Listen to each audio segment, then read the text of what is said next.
Hi, Bruiser. Hey, what's up? Hey, what's up, Kay? Can you hear me? Yes, loud and clear, loud and clear. Okay, perfect. Because sometimes my sound be, I don't know. How you doing? Oh no, now I can't hear you. Oh, I'm sorry, I'm sorry. I'm Oh, it doing was good. I muted. kind of miss y'all last week. I don't know where y'all was at, but I'm pretty sure Hi, y'all was doing everyone. something How's it productive. going? We took a little day off. Hey, Kayla. Oh, child. Kayla, is your hair? I like your hair color. It looks Thank like it's. you. it's I have goddess braids right now. Yes, and I Giving think my hair a little bit of a break from the extensions. Mhm. Yeah. Love some good old braids. You know, talking about a break from the extensions and just thinking about natural hair and things like that, I think it's a perfect segue into our first topic about representation. So I don't know if y'all have been seeing like the reactions and whatnot from mostly little Black girls that I've seen in regards to The Little Mermaid and Chloe playing The Little Mermaid. What are your thoughts on representation in the media? And do you think it matters? Because some people were really mad about that. And some people were like, yes, we need this representation. I think that's an interesting question, because yes, we want mainstream representation. I think that's what we all want. But what is mainstream like showing? And do we want to be represented in that?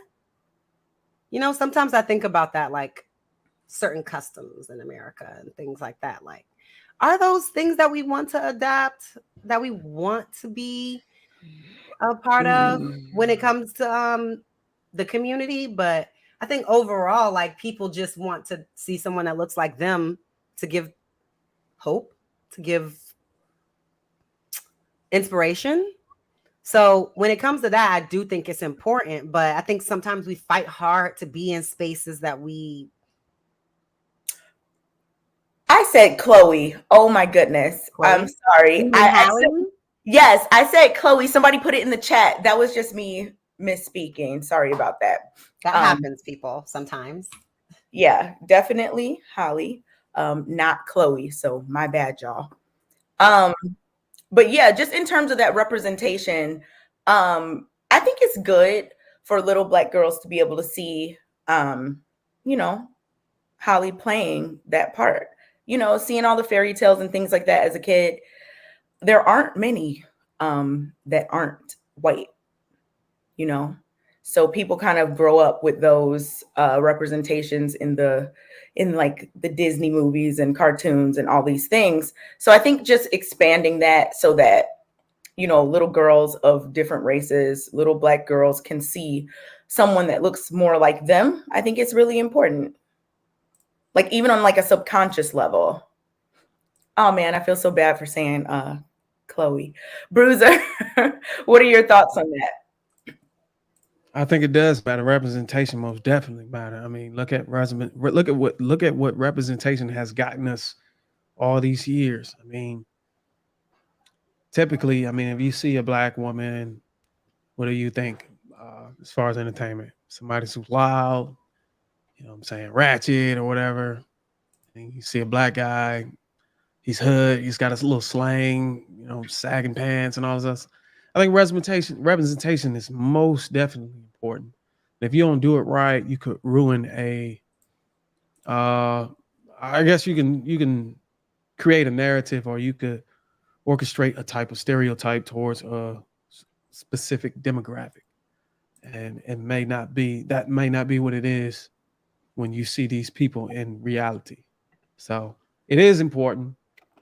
This thing about I'm guessing this, I don't know if y'all said the word, but it sounds like a little bit of racial issues, because the mermaid was white at first. Yeah, like all of the stories are written in white. So many. They were. I think it's similar to what happened with Fantastic Four, whenever Michael B. Jordan got slack for playing Flame, or Johnny Blaze, which was a white guy, right, blue eyes, blonde hair. Right. I think it's similar to what's going on with the LGBT community starting to be inserted into Marvel heroes and superheroes too, as well. So it's more like everybody's crossing into this universe when there's just an unfamiliar territory, and nobody knows how to deal with it, because their whole childhood they've been brought up on seeing this type of image. So I can understand the other side. I think a lot of people also don't realize just how much the media influences perceptions that people have about different groups and people. A lot of the stereotypes and things like that are pushed in the media, and people take those as their own beliefs. Because you'll see people mad about things or saying things, and you'll be like, well, have you ever met people like that? And it's like, no one around me. And then it's like, okay, so people get influenced by these tropes and these stereotypes that are pushed in the media more often than they may think. And that's why, like you were saying, Bruiser, representation matters, is like, and it has to be more broad than just stereotypes. Like, every Black man is not this way. Every Black woman is not that way. Every Black kid is not that way. I think it's really important to have a wide variety of different types of Black people represented in the media.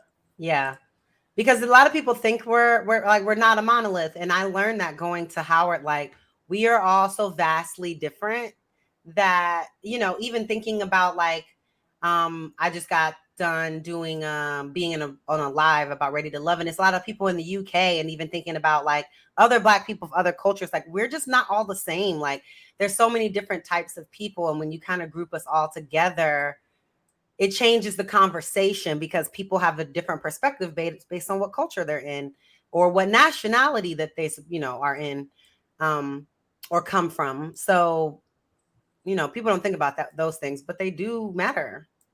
They do matter when we talk about representation. Because like even oh my gosh, the Shade Room did, or somebody on the internet did some kind of post that was kind of like, oh, top 10 Black actresses in America or in whatever. And speaking of representation, all of these actresses are biracial except for one, which was Keke Palmer. You know what I'm saying? So we say, oh, representation matters, but then that's not, you know what I'm saying? Like, yes, they are Black women, but they are multiracial women. They're the only Black woman in that list would be one of the women out of the 10. And that's supposed to be the representation for Black women in Hollywood. So that's even frustrating. You know what I mean? That there can be only one Viola and one Kerry Washington, and then everybody else kind of like can't reach that plateau. There can only be one at a time or things like that. So even when we talk about representation, that's not even fully sincere because of colorism, texturism, weightism, well, whatever that is. That's not an ism, but whatever that's called in terms of like body type, and stuff like that. So it's just frustrating. But then some people say, well, at least we're getting something. At least we're getting something kind of pushed in. But then it's perpetuated that in 2022, we still, do lists like this, and we don't list other actresses like Tiana Paris. You know what I'm saying? Like well-known actresses that are out here, but this don't get the same type of recognition, and that's frustrating. So I'm kind of, it's like a double-edged sword to me. So you think it's a little bit of pushback on the top 10 actress list being majority biracial? Do you think that like women who's fully Black kind of look at the biracial women as, hey, you're not all the way Black? Is that like a thing in today's society? That's always been a thing.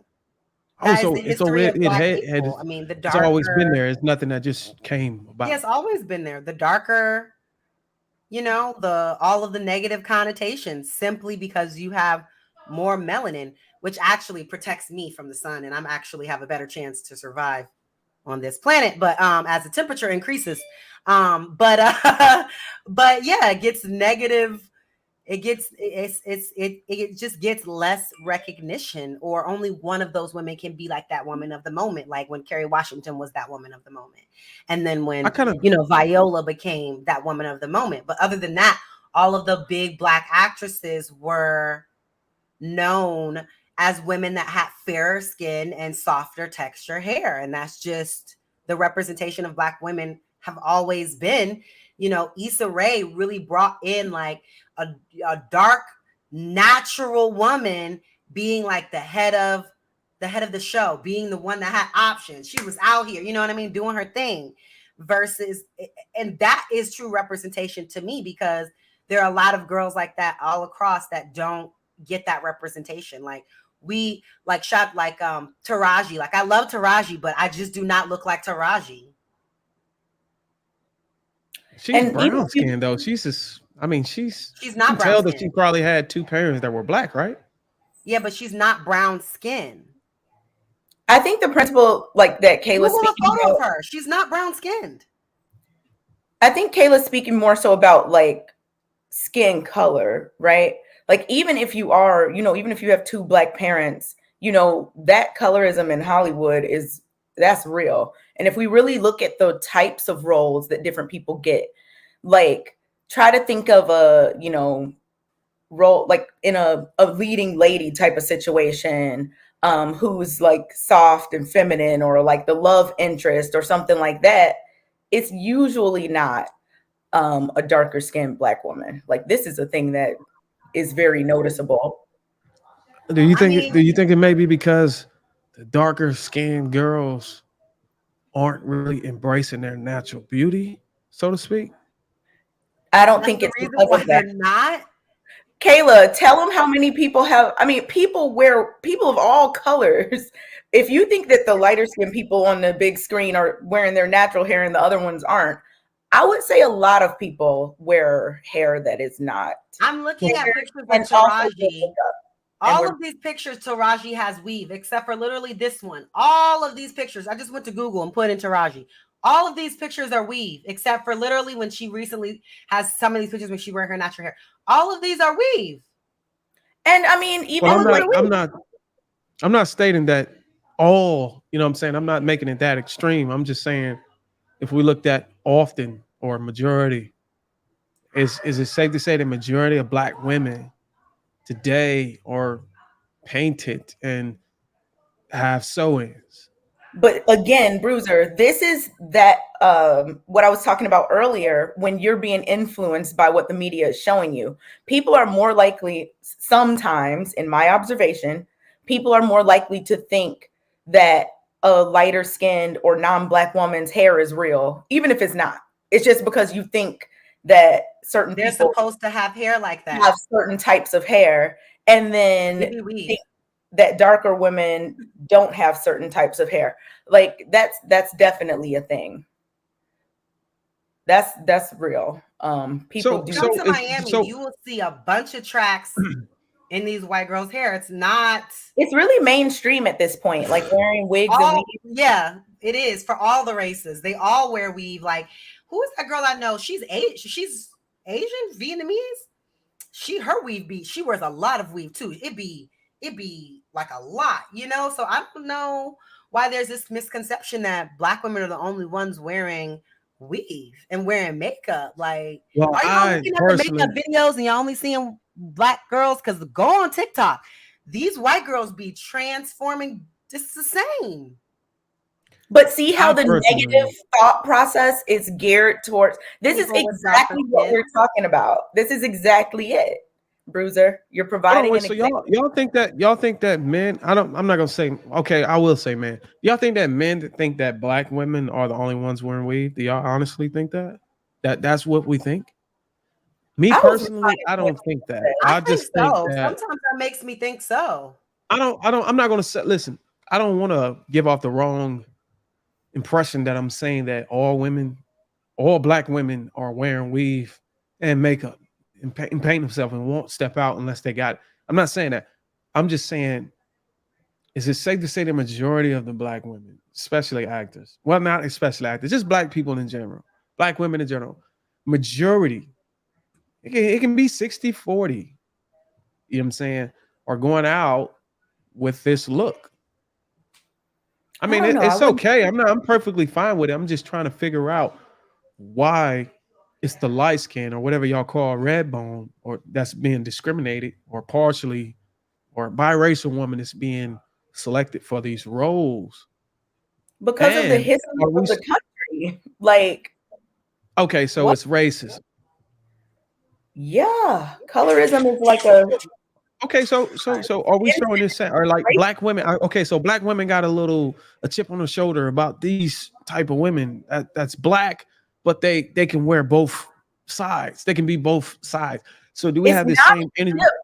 It's not a chip. It's more so an observation. It's like observable reality. Can we say the envy? No, I don't think we can say that. So we're not envious of it, but we want fairness, right? Yeah, I So would can we think say that we're envious to fairness. the inequality? I mean, can we just say that? Okay, do we use this same energy towards? Okay, so I think one year, Kim Kardashian's father. Well, sorry. Okay, I guess that is still her father, right? What's his name? What's Kim Kardashian's father that transformed or Are whatever? you talking Can about Caitlyn? we use Oh, that you word? talking about Caitlyn Jenner, her stepdad Yeah. So or mom or do we whatever. use that same energy Mhm. when transgenders can compete with women in sports, pageants, Miss America, Miss Universe, whatever? Do we use that same energy we use that against them that we use against the black women that are partially black? You get what I'm saying? Literally not comparable because first of all, transgender women are not out here taking over sports, women's sports. They're not. However, very, more light-skinned black women are generally picked for certain roles. Like that is something that we can see. That's something you can Google. So it's So we not like don't. So Well, basically, you're saying honestly, we the don't use natural hair energy. thing, it looked like when someone is fair and have a nicer texture, it's just accepted more. It's just accepted more. Like when I wear my hair out, if I don't put product in my hair to weigh my hair down so it stays in a texture, it's an afro. Like it's an afro. Is it 4C? 4B. It's the afro. So Is that like better or that is worse? totally different than girls that like are biracial and they have like these kinks that go like do. Like it's different and it's accepted Talking about differently. like Zendaya. Exactly. See, this whole even the exchange right now is problematic because we're using words like nicer texture or Exactly. I meant looser. better? I I'm don't just Watch trying to have Chris a Rock in the conversation. Good Hair Well, documentary. Angela Davis. I mean, I don't think she was ever looked at as less than black at all when she was with the Panthers. You know who Angela Davis is, right? Yeah, but I'm trying to see the I mean, y'all saying that there is inequality. Can we really say that is the reason because they have What? lighter skin and they have a better texture of hair? There's no So such we- thing as a better texture of hair. Angela Davis was talking about very certain types of things. There are plenty of, light-skinned or biracial black women that are out here, fighting the fight in terms of rights for black people. But we're not talking about those people specifically. We're talking about in Hollywood, the people who are getting picked for movie roles, things like that. And even if you talked to a very woke biracial woman or light-skinned, like really light-skinned black woman, they would tell you also that there is privilege due to skin color and hair texture. Like that's not just a thing that only, darker skinned black women can I recognize. don't even see how it's even debatable. Like, are you serious? I think Bruiser is just trying to say the opposite because there is no way, Bruiser. Bruiser, are you just trying to say the opposite of whatever we're saying? Because No, I'm really trying to actually learn something and understand because I feel like I've had this conversation with guys and I was not able to get anywhere in the conversation because when you speak to a woman, about women, you get a different understanding. And it's actually better because now you're able to understand what's going on in their minds pertaining to this particular topic. And yeah, but they don't even know what's going through their I mind just because find they it don't hard. know how much they've been influenced by American culture. And shout out to what B. Taylor said right here in the chat. Black men who say I only date women with natural hair be picking women with mixed type hair. They're not picking women with 4C hair. And men I do see with women with 4C hair, they either have locks themselves or they're very natural themselves. Like those types, like trying to act like, oh, I want a woman with natural hair, like, and you don't have to do anything to it. Like, get fucking real. That's not true. It's not true. It's just not true. Like, stop it. I'm going to say that there are plenty of men who like a good afro, like a one the texture of mine, like a 4C, 4Z, whatever you want to say, type of afro. Like I'm gonna say that just to make sure we put that out there. But also, I think some people don't recognize the bias that they have and or are not willing to admit the bias that they have as it relates to hair texture and skin color and preference. Kayla, you and I were on a show. It was a Thursday show. And someone said, notice how the darker skinned women are the most aggressive or something like that. Do you remember that? It was, what's his name? And that was really problematic because a lot of people think, and you have to wonder if you already think that, are you going to go in treating darker skinned women a certain way and lighter skinned women better? A certain way. And so then self-fulfilling, and then poke. And then when they do something, be like, see, this is why you're like this. Yeah. Like you have a premise in your mind about them already. So you don't go into it treating them with the same respect or just with the respect that they deserve. And then when they react, then you want to use that as this is, this is what I'm saying. Yeah, that is literally okay. What so if y'all know there's a blueprint that's been drawn up for a particular type of woman with a particular type of color and a particular type of hair to strive and these roles. Why don't women adapt to the environment? What do you mean? They do. That's why they wear weave. What are you talking about? They adapt to the environment. That's why they wear weave, makeup, whatever they're wearing is so that they can adapt to the beauty standard that's going to get them ahead. Beauty is a commodity. It's people make money because they are beautiful. I honestly believe if women took off the sew-ins and they just embraced their natural look, sort of like nothing against you, Kayla. Perfectly beautiful woman. I'm just saying, I think if women done that, then you wouldn't be able to decipher or choose, okay, who's more natural looking, because everybody would be natural looking. Everybody would embrace what they look like. I think I've never had. Oh, go ahead. Sorry. Black women are beautiful in all the colors, all the hair textures, all of that. And I do think that just in general, we should, as Black women, wear natural hair and things like that more often. Not saying that plenty don't, because plenty do, but I'm just saying more often.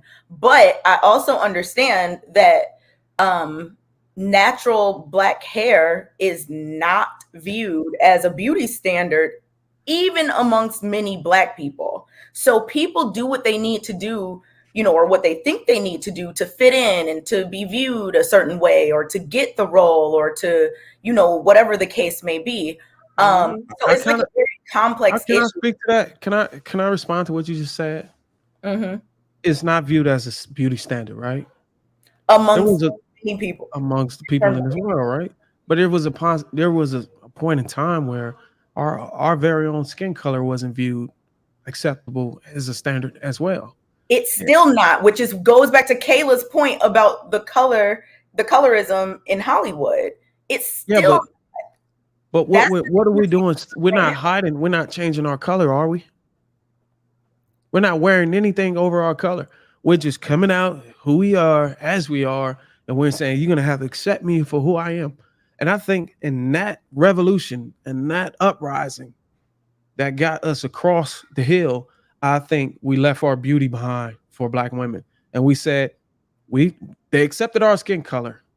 They won't accept our hair, but fuck it. We're just going to wear the hair, the straight hair or European hair or Malaysian or whatever, Brazilian, whatever bundles or whatever you can get. So they haven't said, hey, look, you're going to accept this as our standard, just like you accept our color as a standard as well. So there's a comment that kind of speaks to what we were just talking about. But before we get to that, want to just say thank you to Lucky. Hope you're still here. Thank you for the $9.99 super chat. We love you too. But there's a comment. Let me see if I can find it real quick. By B. Taylor. She said, people are staying out of the sun. I hear little kids saying they don't want to get darker, so they're going to stay out of the sun. I've heard grown people say the same thing. It's a bias in their mind. I've heard people say the same thing all the time. The lighting, the filters, people definitely, the only reason that it's not as easy to change up your skin color is because it's just simply not as easy to change up your skin color. You can throw on a wig much quicker than a process of trying to lighten your skin. So it makes sense logically that hair would be a thing that people were doing more often to change something about themselves in terms of that. But yeah, I mean, darker skinned people, and that goes for men and women in terms of society in general, have more negative views towards them. And it has to stop. It's just like racial profiling. Like, we can't be okay with colorism, but then not be okay with like racial profiling by, you know, other groups or whatever. Like, it's none of it is okay. Like, we shouldn't be discriminating or stereotyping each other based on, oh, they're light skinned or oh, they're dark skinned. Because I know that lighter skinned people also have stereotypes about them that aren't always positive, or even if they are positive, like, they might not be true about a certain group. So like, I don't know. I just think we have to stop with the whole light skin, dark skin discrimination thing. The only way you can stop is if you actually embrace your color. And I believe what you're saying about this color thing, even shades of color, like the darker you are or the lighter you are. I've seen all the little videos of the kids taking the color test. You know, they haven't even been exposed to any racism, but they're able to choose, or the darker person is probably the better person. Oh, they've been exposed. You got to correct that. They have been exposed, which is why they're picking the darker one as the negative one or the mean one or the angry one or whatever. It's because they have been exposed in a vacuum, in a situation, which, I mean, it would be an unethical experiment because they're not going to raise a kid in that type of situation. But if there were a kid that wasn't exposed, they're not just going to naturally pick the darker skinned doll as the bad one, because how would they have any frame of reference for which one is bad and which one is good? It's not that darker skin is inherently worse or even inherently perceived as worse. It's just that through conditioning, and the thing that study shows is that even at that young of an age, people are indoctrinated without even knowing. So imagine those kids, sometimes they're 5, 6, 7, 8, however old. If they're already having these views at that young of an age, do you think this is going to get stronger or weaker as they get older? I mean, we have to look at it like that. So it's not that they weren't exposed. They absolutely were exposed, which is the reason why they ended up choosing the darker skinned doll as the negative one. Okay, I agree with you on that, and I'll fall back off of that.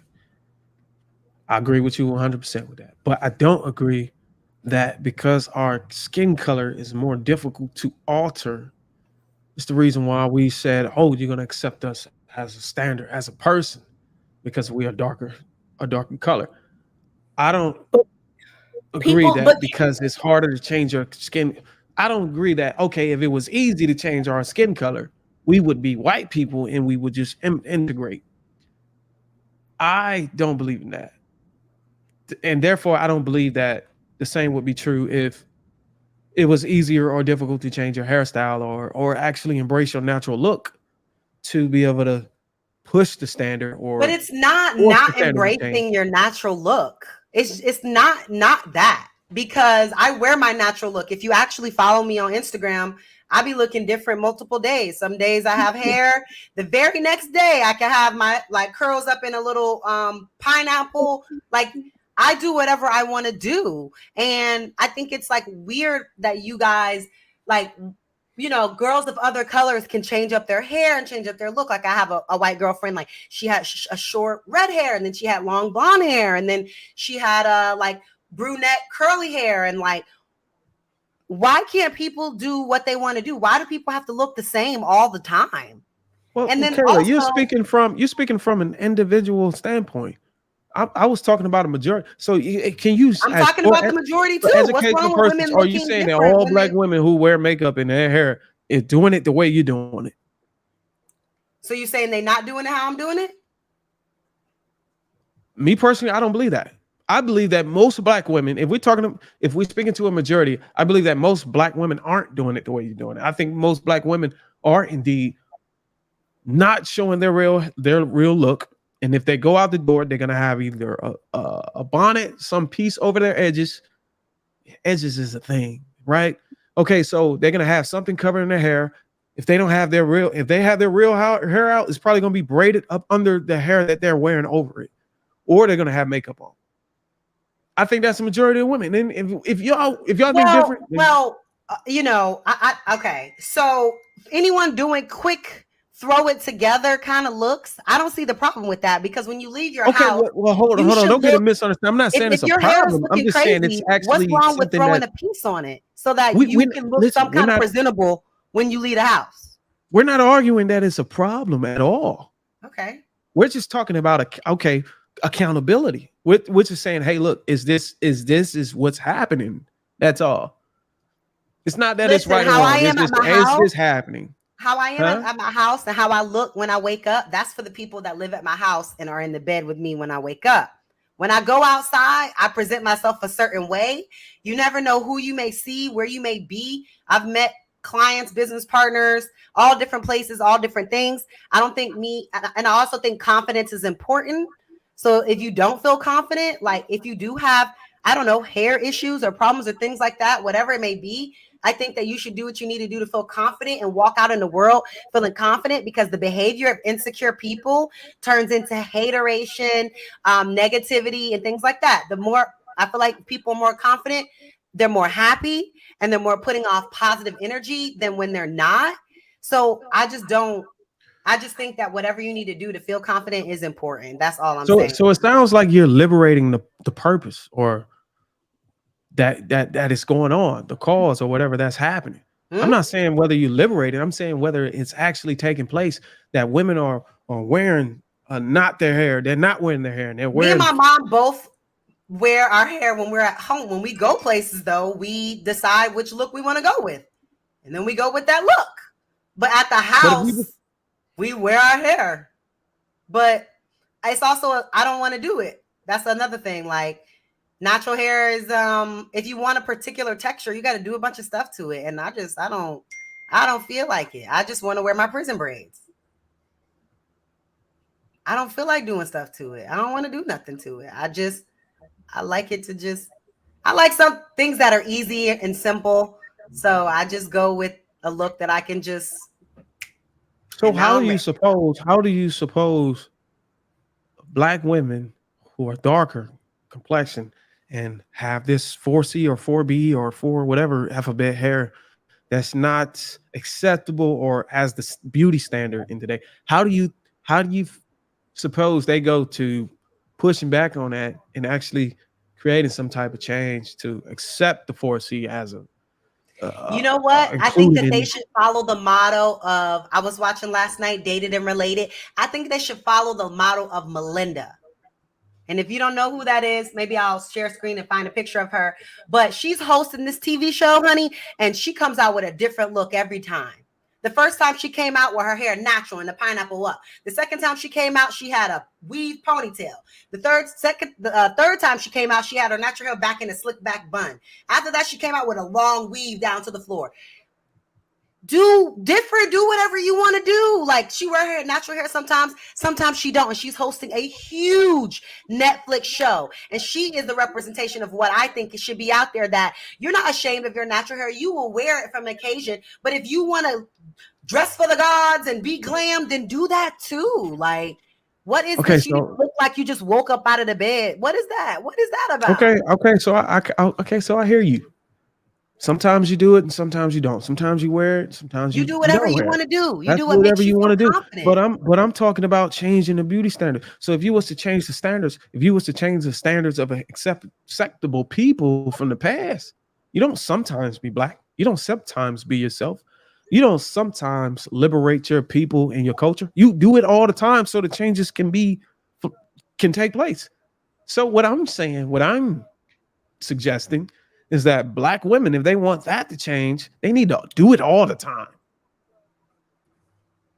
That's still not going to change nothing. You don't think it's not going to change anything. Black women, a whole natural movement has been going on for about 5-6 years now. That's not going to change the general beauty standard. There are more white people in this country. White people run the media. That imaging is always going to be prevalent. What is this? Oh, if we all walk out the house with our Black Power afros, it's going to change the beauty standard in America. Are you delusional? You know, I don't even think it's about changing the beauty standard in America. I think we just need to kind of get on more on one accord as Black people.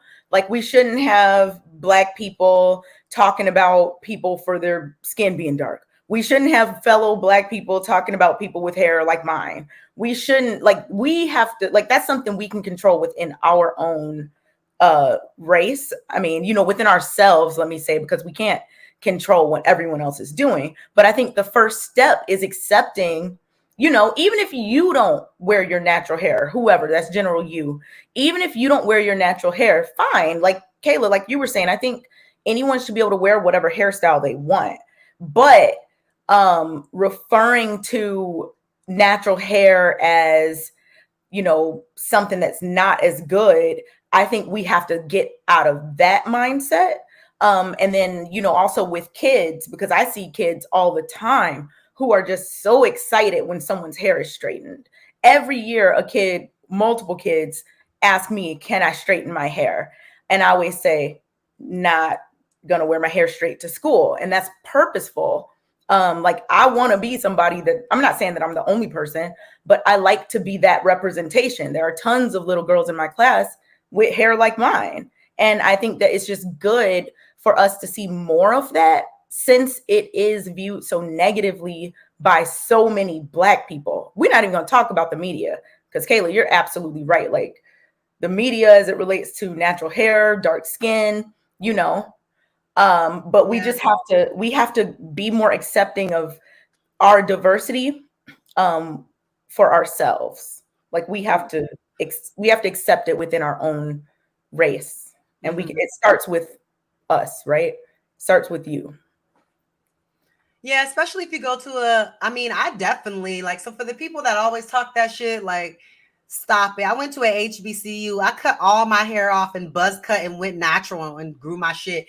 I definitely grew, I felt the most confident in being a Black person after coming out of that school. I'm so happy and honored and blessed to be, an original. I don't know why people think because I like to switch things up that means I don't,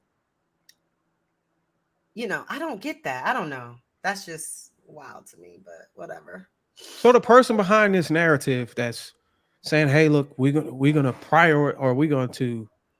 show favoritism to the women who are fair, or as fair skinned, that's light skinned, right? Fair. Yeah, you're just talking about lighter skinned women. Okay, so we're gonna show favoritism to lighter skin and more of a natural look. Who are these people that's behind this narrative or behind the media doing this?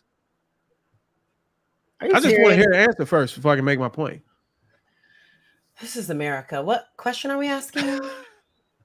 I'm confused. Are you saying what race of people mostly controls the media? I don't even think I don't think it was just race of people. I mean, does Tyler Perry push that? Tyler Perry, Tyler Perry has his own. Come on now.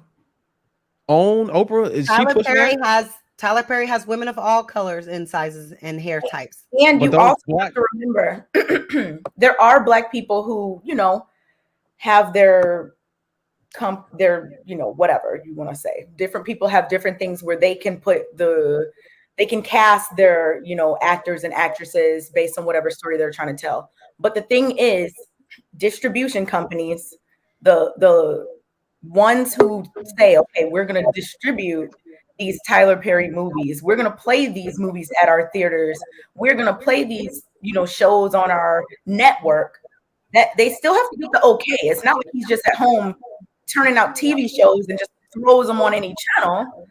There's still someone who has to do the approving for these things. And if they don't want to approve them, guess what? They're not getting approved. Okay. All right. That answers my question. They're Yeah, I not. I mean, mean, natural hair has been, like someone said in the comment, I mean, it's been demonized. They told people they couldn't come to work with their hair the way it comes out of their body. And we're sitting here questioning, like, why is this like this? Like, come on. We know the history of Black people in America. Anything that's us naturally has never been accepted, including just our being in general.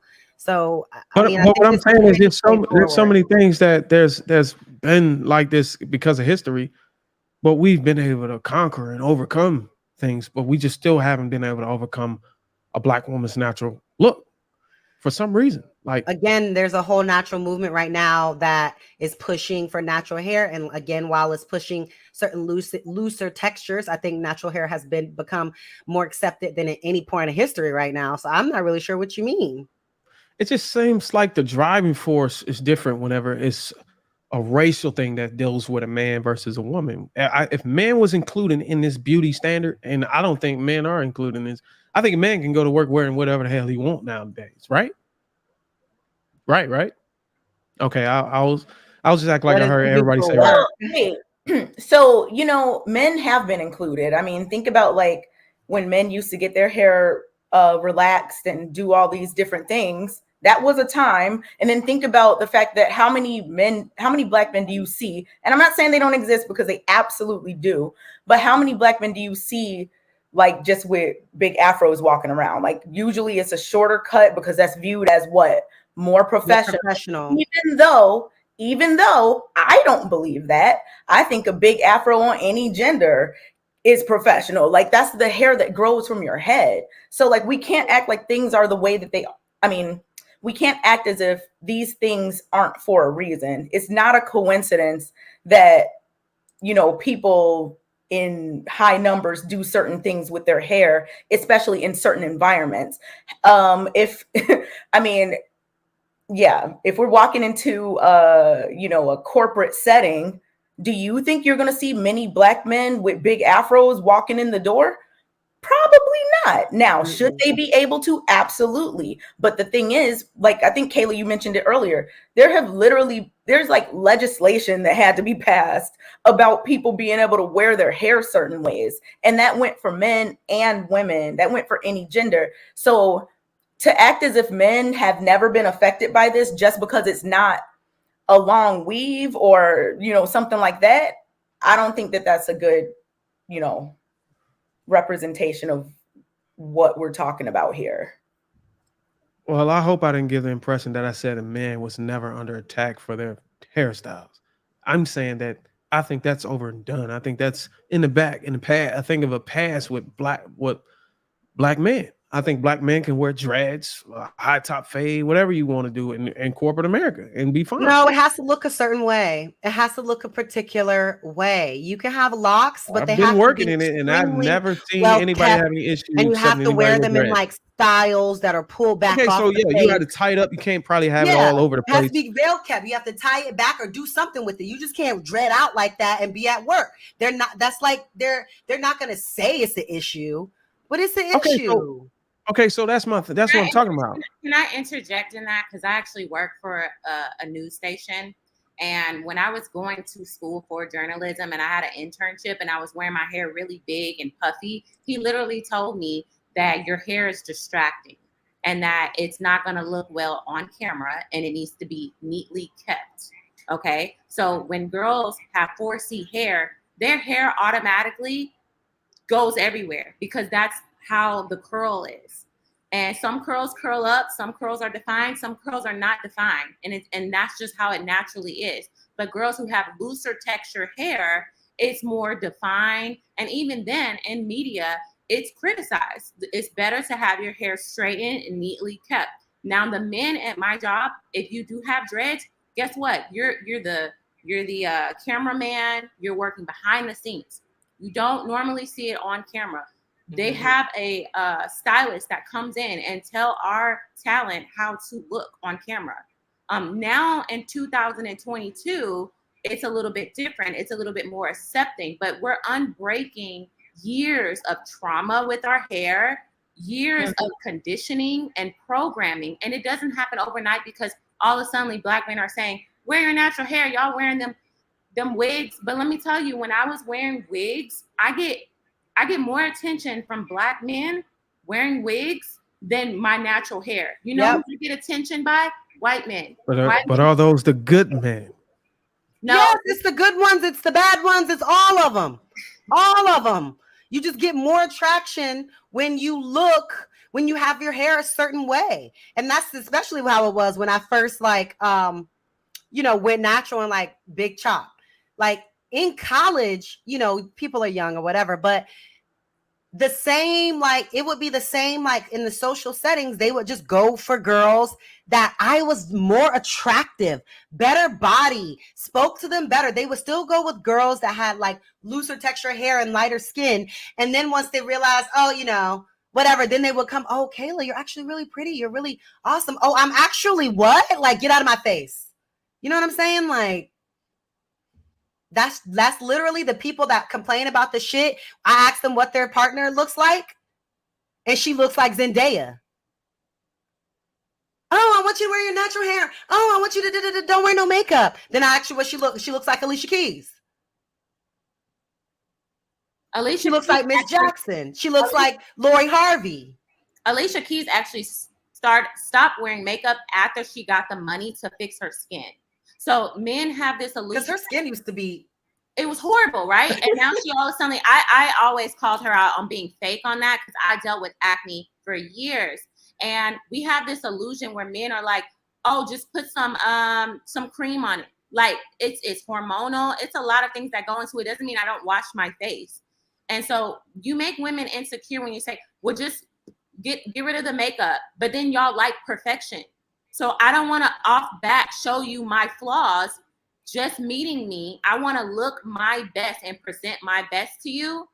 And then as you actually get to know me, I'll slowly show you what I look like with my flaws or my pimple that's on my face. But y'all tell us many times, we care about looks. We care about vanity. So that's why women invest in vanity. So I got two questions. I'm trying to figure out, who are you to see my flaws? Oh, wait a minute. Who are men, random men on the street? Why do y'all call it random people outside my house? Who are them to see me at my most vulnerable? Why y'all got to associate it with a flaw and vulnerable? See, that's y'all mentality that's doing that. See, what we doing here. What are you talking about? So you're saying someone with a pimple on the top of their head, that is the most attractive thing? It's you. And that is like, come on. We know who you are. Why do we have to call it? Everybody know that people go through stages of whatever is chemically growing on your face or your skin or whatever. But you associate that with a flaw. Y'all associate that with vulnerability. So if you want to times I've come on the show with no makeup on, and every boyfriend that I've been with literally says like, Kayla, like you look the same. Like you don't look that different. Like, and I come on here and they're like, oh, Kayla's a whole different person simply because I don't have my dark circles covered and I don't have my face like highlighting the most beautiful parts of my face. Then it's like, oh, you want us to look natural. But then when people are natural, every single person I've seen come natural, you drag them. And the people you praise, they have on makeup. They have on some kind of makeup. All the people you praise, every single one of them that are praised in the manosphere have on makeup. And you think the reason why they're praised makeup look. They still have on makeup. Even though it looks like they don't, they still have on makeup. It's called no makeup look. They still have on makeup. Wigs, so lashes, makeup. You think they're praised because of their makeup and not their character, not the content they're pushing out? But Bruiser, the thing is, if people are going to say, oh, we only like natural people, but then like Kayla's point is that you can't say you only like natural people, but then most of the people that are in your most beautiful list are people who you have probably never seen without makeup on. So that list maybe don't like is the women that are dark skinned and they're like, oh, you don't have straight hair. That's not your straight hair. But if you're racially ambiguous and you're wearing that long weave, then that could be hers. It's more that's what we were just talking about. 9 times out of 10 is fake, but because they're fairer skin, they assume that it could possibly be theirs. But when black girls are wearing it, it's like, oh, that's not your hair.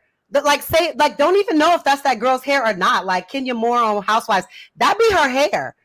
I mean, okay, so maybe the hair darker. It's not her hair. Or maybe the hair darker skinned girls are wearing, they're wearing the kind of hair that's like way like off what it would naturally look like purple hair and blue. I don't know. You know, some people just say people when I wear my afro out, people in real life, like at the store, or people on, you know, in these spaces, like on the podcast, in the comments and things like that, have absolutely accused my hair of being fake.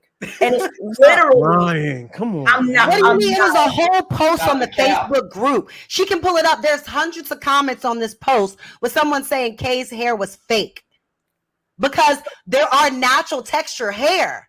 There are women with afros that are fake. There are women with these curly textures that are fake. And you'll say, oh, wear your hair natural like hers. And that is a weave. They only say it when it's long. If you have 4C hair and it's long and big, then they like it because they like, oh, she can grow some hair. But let it be a 4C short fro. They're not. Then it's like, oh, you ain't got no hair. So let me ask y'all this, and I just want y'all to be honest. So just be honest. Try to be honest. So the hair that y'all are putting on your hair, if y'all was to substitute your hair for a wig or a lace front, how close to y'all natural hair are y'all substituting for? Because it seems like y'all taking it like, okay, so I don't even know the levels of the hair or letters, but I would try to say, if you have a 4C hair, you're probably gonna try to make it a 1A or some shit. You know, I don't know if that makes sense. Every hair that I wear is like my hair. Okay, so Bruiser, you're asking like, or let me ask you this, because I think I see where your question might be going. Do you think that men wouldn't mind as long as the hair was closer to what they perceive that woman's natural hair to be? Yes. So like we all had, you know, a big afro wig, people would be okay with the wig. Do you think that? Yes, just add more of that texture. So if you got edges missing, don't add fucking Elvis Presley type texture hair right here. Add your fucking 4C or whatever the hell that is right there. Are you talking about like people lay their edges down? Wait, so then it's not about so now the wigs are acceptable as long as they are. I'm saying like if you're gonna add an extension of your hair, like, okay, so you ever see the girls with a ponytail? It has their natural hair, right? And the ponytail that's attached, it's like some Jennifer Lopez type hair attached, but her hair is like Viola Davis in the ponytail. Like what the? We know that shit looks crazy. Someone trying to do something that they shouldn't, but I'm just baffled that now we're saying that the wigs are okay and the weaves are okay as long as they are natural texture that match your natural texture. Kayla, let's get what I'm confused about is when you straighten Black women's hair, it's silky and straight. That's still their hair. Kayla, so how are women with straight hair now not showing their natural texture when if they straighten their hair, it would look like that? Like, that's why I say all the hair looks like my hair, because I wear kinky straight. Anytime you see me wearing straight hair, it's kinky straight. It's how my hair would be if I had a silk press. That's fine, and nobody should have a problem with that. Nobody should have a problem with that. Okay. I think the problem comes in when you add hair that doesn't even, there's nowhere near your hair texture. Why? No, it sounds like to me. If it's easier, what if that woman is like taking 5 hours out of her day to do her hair and she just wants to get up and go, and this hair texture, all she got to do is just brush it and put some water on it? What's wrong with that? It's easier. To me personally, I can't speak for the majority, but me personally, there's nothing wrong with it. For me, I'm fine with it. But I think the issue is just trying to change the representation of who is more suitable for these positions based on their color and their hair texture. And I think if we were to change that, maybe if women would adapt to what's more, it ain't got to be exactly like your hair, but just close to it. Like, you wouldn't want a man who has, a fuzzy beard like mine, and then now I got hair like freaking Keanu Reeves and shit on my head, like or why? I just thought of something. Okay, so Cat Williams hair. If I had Cat Williams hair in this beard, y'all would be like, "What the fuck? Why didn't you just get hair that matches your beard?" You know what I mean? That was so frustrating because if a man really loves me, I should be able to be bald and it be fucking fine. But if Are you're you gonna be with me for bald, my hair, your or why body the gotta fuck be are you like, here? Why are listen, you here? If I decide to cut all my hair off one day, you're not gonna be with me. If I get cancer and I don't have hair, you leaving me? Are you with me for my hair? Why the fuck are you here?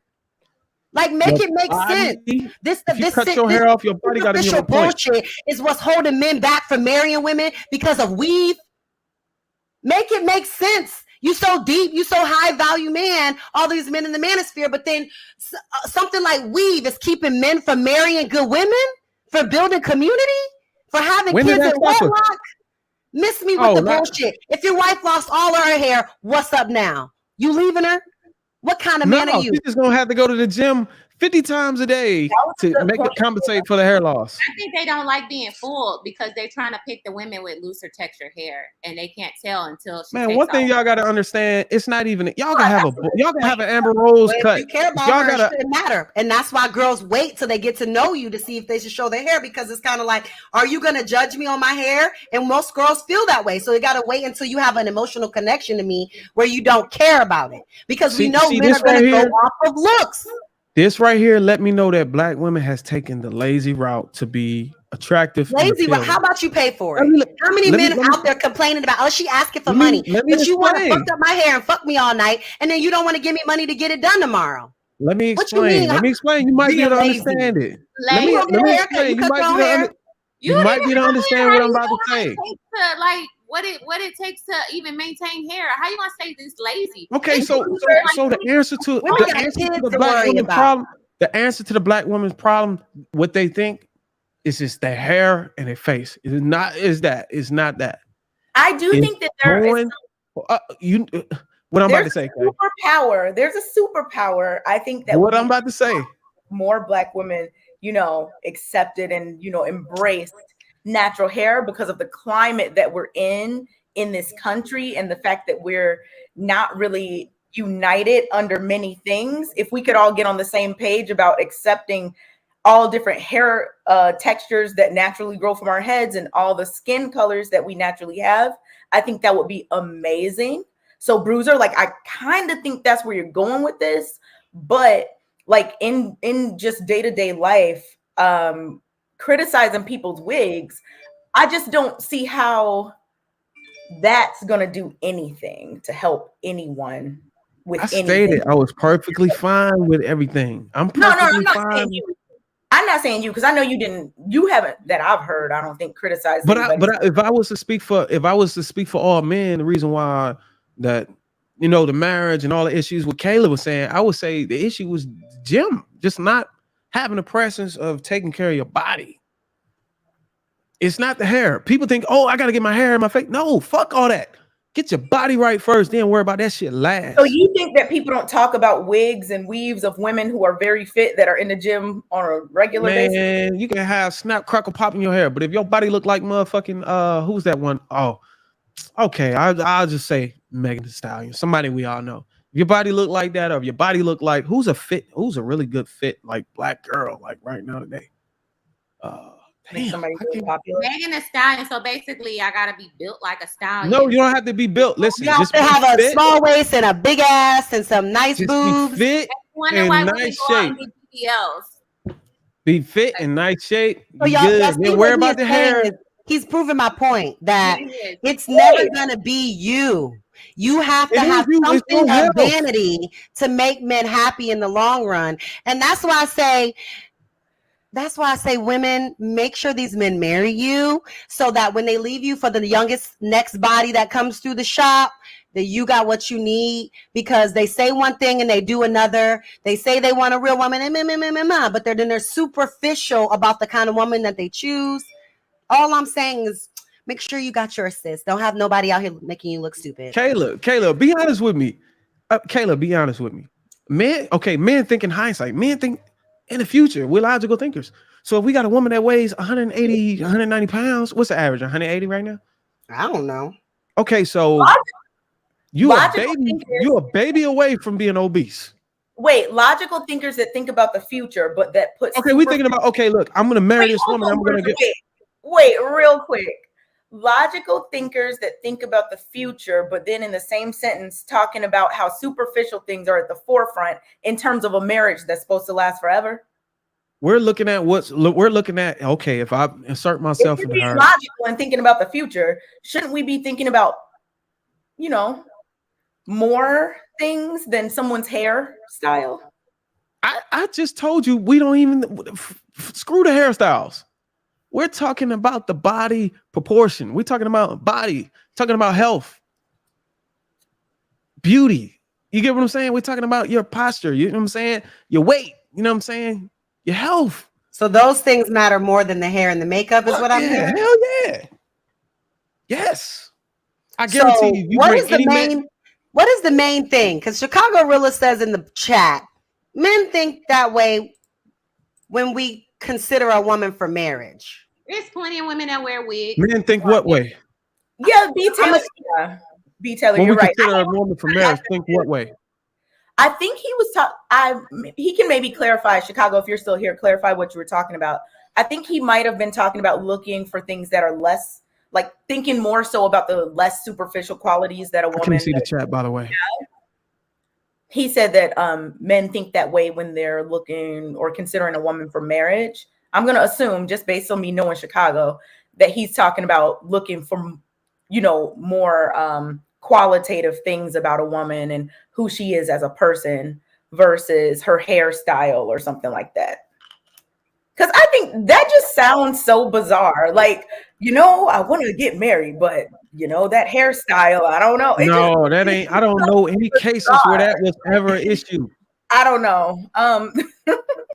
So it's all about your health. You know what I'm saying? So when I say we think in the future, okay, if I impregnate this woman and she's weighing this much and her body is out of whack already, it's just going to push it all the way out. And I'm going to be the blame. But now it's going. That's that internet stuff. There's overweight women who wear wigs that are getting married every day. No, I'm not saying they're not getting married. I'm just saying that's what's going on in a man's mind. This is what we're thinking. Like, damn, if I get this woman pregnant, she's going to be obese. Maybe she should. Okay, so none of y'all have kids, right? No, but what I'm saying is that okay, so this shouldn't even be about that. It should be about how she lives her life. That's one thing that if you meet with her, you get with her and she eats at McDonald's every day and eats Dunkin' Donuts and Krispy Kreme and that's the kind of life that she lives, then yeah, I will have that thought process. But if she eats very healthy and she leads I think you should be looking at the type of life she leads. Because there's tons of skinny ass girls that eat Five Guys every day and stuff like that. And yeah, she may never get fat, but she definitely could get heart disease. So I just think it's crazy that, like, again, it's a superficial thing because we assume people that are skinny are healthy, right?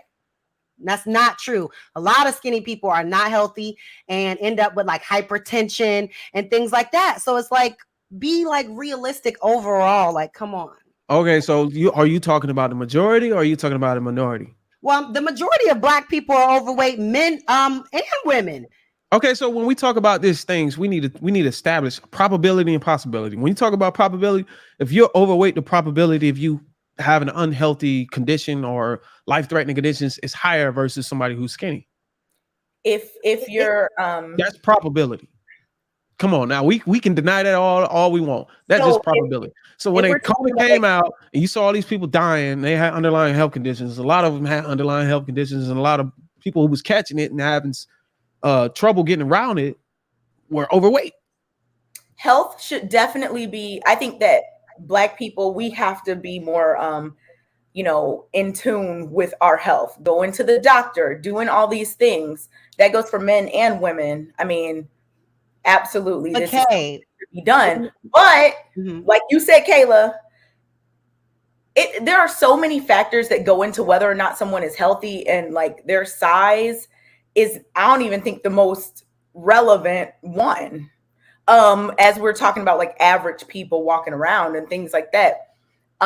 You talked about if you're, obese, that you're more likely to, whatever you said, Bruiser, I forget your exact words. I don't want to misquote you. But that also applies if you're poor. That also applies if you live in certain areas of the city. That also applies if you are, men. Black men actually have some of the highest mortality rates in terms of things like that. So, I mean, while don't go to the doctor unless their wife tell them to go, sneak food behind her back, say he healthy, but he's stopping at Burger King on the way home and he throwing it out before he get in the house before she can see it. Like, miss me with the bullshit, because a lot of men literally are only healthy because they have women in their lives that are making them be. And Kayla, yeah, I mean, I think that we just have to look at health more. Otherwise, they would eat wings every night at the bar with their friends. We have to look at health as more of a holistic. A salad? Come on now. How many men you see ordering a salad? And in terms of how much you gotta factor in your ability, your metabolism, your ability to break down these. How much sleep are you getting? What was your blood work last time you got it? How often are you getting it? When's the last time you got your prostate checked? Not you. I mean, I think you're too young. Or a colon cleanse. You know, just different things. And I just think that we have to look at health. Oh, y'all get y'all's cleansed? If we're going to talk about if we're going to talk about health, which I think we definitely should, as Black people, be more health conscious about, you know, the way we live our lives. But that comes with sleep, stress, diet, activity, you know, all types of stuff, the way you live your life, the things you're doing. And that's why when Kayla was talking, I was like, yeah, you know, that makes sense when you were saying that, you know, watching what the person is doing in terms of their lifestyle, you wouldn't be worried about certain things. If you were with, I think you were talking to Bruiser's point about like the type of woman to watch out for if she gets pregnant or whatever. If you have been dating that woman and you're married to that woman and you see that she has been living a healthy lifestyle and all these things, why would, like, you know that she's health conscious. So if that's someone that you want to connect with and you appreciate that about them, why should that be a problem? Why should it be a problem if she has a weight that if she give birth, she's just going to be like, First of all, she's risking her life. Second of all, if you love her, you're not just going to be sitting over in the corner like you have nothing to do with it. If she gains weight, it's going to be a problem. No, that's your wife. And she, honey, I'll take care of the baby today so that you can do what you need to do and go to the gym. Honey, you know what I'm saying? Let's eat. You are her partner and you're acting like you don't have anything that you live in the house with her. The weight. What y'all talking about me? The weight is not the husband's problem. Bruiser is making himself it's a family affair. We are a healthy family. I think y'all misunderstanding me. To work out as a family. The weight shouldn't be the problem, though. It should be, are you supporting her to lose the weight after? Because that weight was there to take care of that baby and give you a healthy offspring and leave you a legacy behind. So therefore, are you helping her out through her postpartum, through her weight loss journey? Are you eating healthy? Are you helping her through that? Are you giving her time enough to go to the gym? Or are you sitting back while she's stressed out, overeating, overworking herself, and not finding time to take care of her body? I like all these questions and I like all these statements. Bruiser's like, oh no, what's going on? Look, I really do like that. I've made a plan. Like before I even impregnated her, I made sure she didn't have to work. So she had ample enough time today. If she decided she wanted to go to the gym, she can go to the gym anytime she wants. So yeah, I do all those things and I do help her. I do push her. You know what I'm saying? I know it can become stressful for a woman who has a baby and bring on all that weight, but I'm a realist. But it shouldn't be stressful. It took her 9 months to gain the weight. There should be no stress on me losing the weight. I will lose the weight the same way I gained it over time. Why should it be stressful? But it shouldn't even be a conversation. If my husband brought up my weight within the first 2 years of our child being here, sir, excuse me? I didn't do such a thing. I never done that. What I'm saying is like not me. Wait. So y'all don't hold on now. Look, let's just get this understood. I know y'all want to throw darts at me as bad as y'all want, but it's not the case with me. Listen, no, it's not personal. We're speaking in general. Bruiser, we know it's not you. I think I can speak for the behalf of the guys here. Wait, Bruiser. We know that you personally, don't necessarily believe these things, but I think you're trying to be the voice of a certain group of men, or saying that maybe you're the voice of most men or whatever. And I think that's what's being responded to, not you as a person, because we understand that you're just trying to be the voice. But the If thing y'all is, speak in general, I should be able to speak in general, right? Y'all you speaking can, in general for the woman, I'm gonna speak in general for the man. So if I speak in general for the man on this particular topic or this what did anybody speak in general about women? What did she just anybody said say? she's speaking in general about men. On a bat going to bat for a woman. In this case, with a woman being pregnant and gaining this weight over 9 months, and the man should be supportive and knowing that, hey, look, Okay. it's going to take the same amount of time, that I gained. It took me 9 months. Give me at least 9 months to get rid of this shit. Right. I agree with that. But what I'm saying is, okay, if we look at it like that, and we're able to, like I said, man, think in the future. We think ahead. You know what I'm saying? We're projected thinkers. Like, okay, if I got a woman with a body like Lizzo, I'm not gonna probably shoot up in her and pregnant her, because if she go through 9 months of gaining weight, she can look like a semi truck. Leave Lizzo alone, please. Oh, wait. Okay, Oh, that probably wasn't the right Why word is to say. Lizzo Okay, always she's gonna look bigger than what she is. She's gonna look bigger than what she is. But if I take Lizzo and, like, that's my woman, Lizzo, I say, hey, look, you want to get pregnant? You want to have a baby? Okay, let's have a 6 or 8 month plan. Let's get you in the gym. Let's shave off about 40 to 50 pounds, and that's just pump some babies in that thing. And then that way, when you gain these weight over, it won't be so much to take off in the 9 months process after the baby. You get what I'm saying? The workload would shrink. I don't disagree with any of that. I think you should be maintaining a healthy, but if she's already fit or in normal shape or decent shape, as long as she's not overindulging, whatever she gains is what she's gained. Her doctor will tell her, like, per your weight and height and your baby's size, it's healthy for you to gain 40 pounds or 30 or 50. If you have a big ass baby. Here's my thing. If your knees are touching, if your knees start rubbing together, you should need a doctor to tell you, hey, look, you probably need to lay off.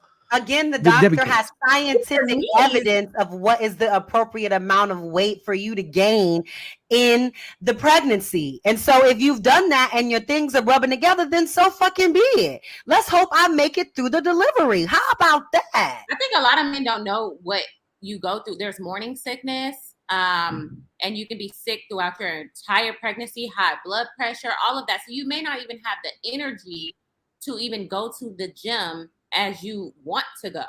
Like, it's very hard on your body. Like, your body is changing every day. Mm-hmm. And the level of pregnancy, because it's really strange sometimes that the level of interest about health is so, like, all over the place and seems to only be focused on, like, one thing. We know that Black women have higher maternal mortality rates than other races of women, are more likely to die during or shortly after, let's say within, a year postpartum, due to, childbirth related causes, than non-Black women. But we don't want to talk about that, right? We're not going to talk about that. So what? Whatever. People don't want to talk about that as it relates to the health of Black women and health care of Black women. But it's like, oh, I don't like how you look. Let's focus on that one. Like, what? I just shouldn't even be your focus. It shouldn't be on getting some money for these damn diapers. Go do something productive. We just have to be. So y'all telling me, y'all got a man here telling y'all how we think, and y'all can use that to y'all advantage. You don't even think that way, Bruiser. You just said you're not speaking for yourself. So what are you talking about? I said the things that she was saying she was painting the wrong picture of me, but I am speaking for the man. I'm sitting here telling y'all things that y'all can use to your advantage going forward whenever y'all have a child. And things will be. And we're telling things that you can use at your advantage going forward as well. Like, women go through postpartum. Women have all different types of issues, and the focus just shouldn't be her weight. The focus should be her health. Because the doctors ain't focusing on it. They don't give a fuck. And that's why women are dying, because you're worried about the wrong thing. Health should be the focus. Are you focused on her? Are you seeing how she's walking down the hall and she's walking funny? Are you paying attention to shit that matters? How is themselves? And say, babe, you looking a little different right here. Is everything good with the baby? Let's go check on that. Not just, is her ass big enough tonight for me to fuck? Damn. But we want community. But we want families. Listen, Like, come Kayla. on, I don't pick one. Pick a side. Pick a It seems like side. you coming to a conclusion on you making conclusions out of everything I'm saying.